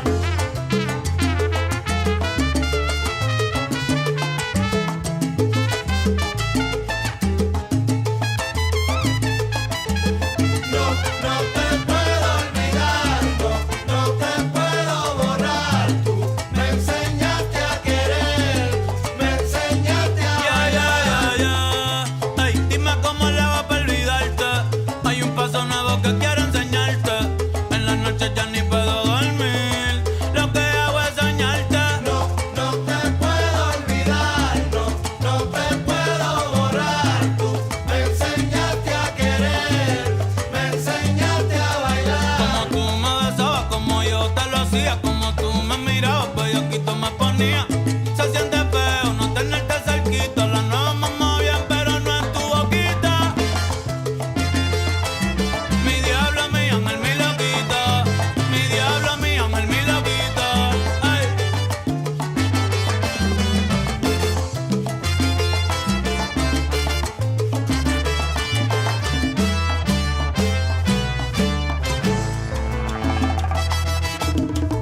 Esto suena cabrón. Vamos a hacerlo otra vez. Como anoche, como anoche.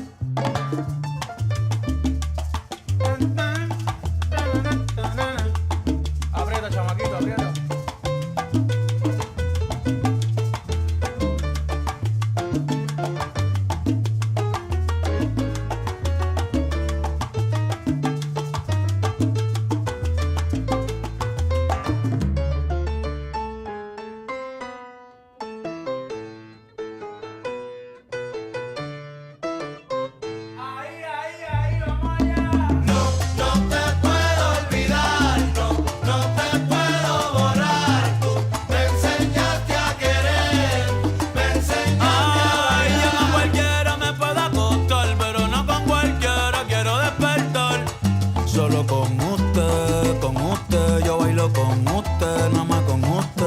beso donde estés, bebé.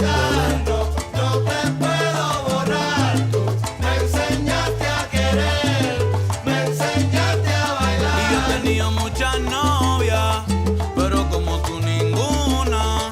Ya no tengo mi sol, me paso en la luna. Si te piensas me tiro de una.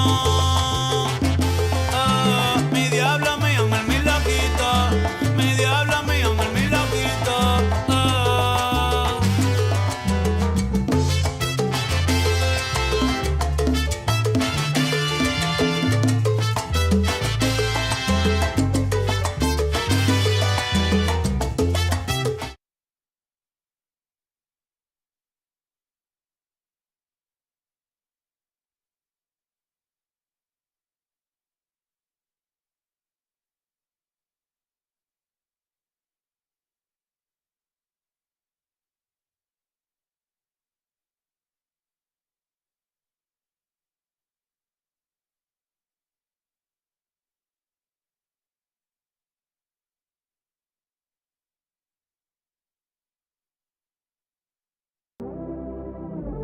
Hoy salí de nuevo, pero ya quiero algo nuevo, creo. Si me ves por ahí ni me conoces, Cinderella después de las 12.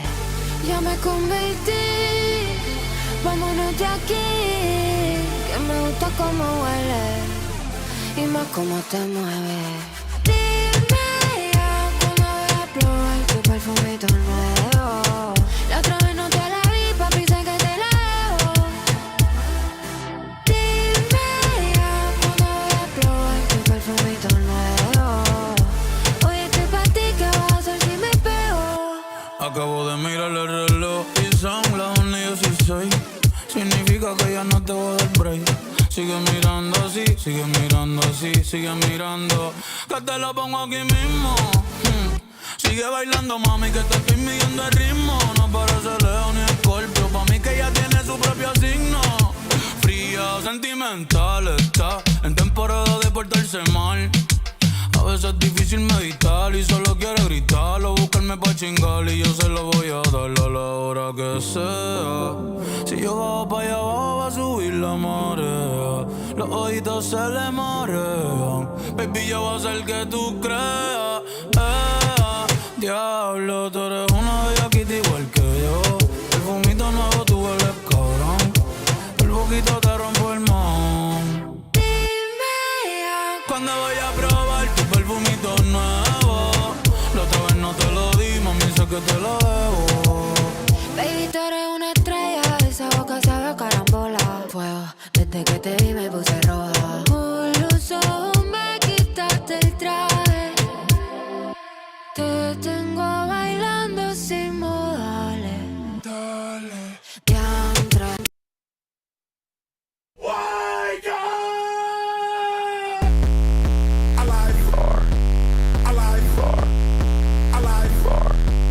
This that new season 10, this that fucking leave it in.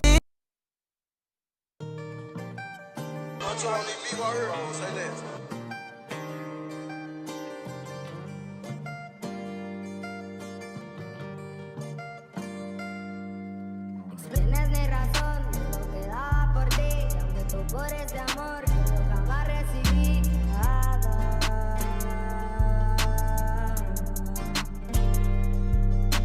Mírame con tu falsa mirada. Yo la vi llorar mientras lloraba,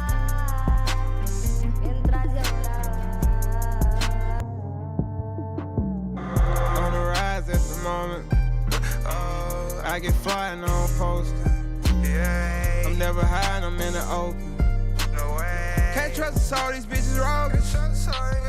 Can't trust all, I done seen it all before. We gon' have to score. I need all the dough. Time ticking, whoa. You know I gotta go. You know I got a deal. You got no idea. Your love gon' give me a kill. Put you in my I can see it flossing. I I get high more than often. Anxiety got me coughing. I ain't been asleep exhausted. Baby, I've been all in. I ain't see you calling. I've been moving cautious. High as fuck, I'm thoughtless. Throwing lower boxes. I'm in lower oxys. We blow down your posse. Then shoot out of pocket. Life on autopilot. Life on autopilot. Life on autopilot. Life on autopilot.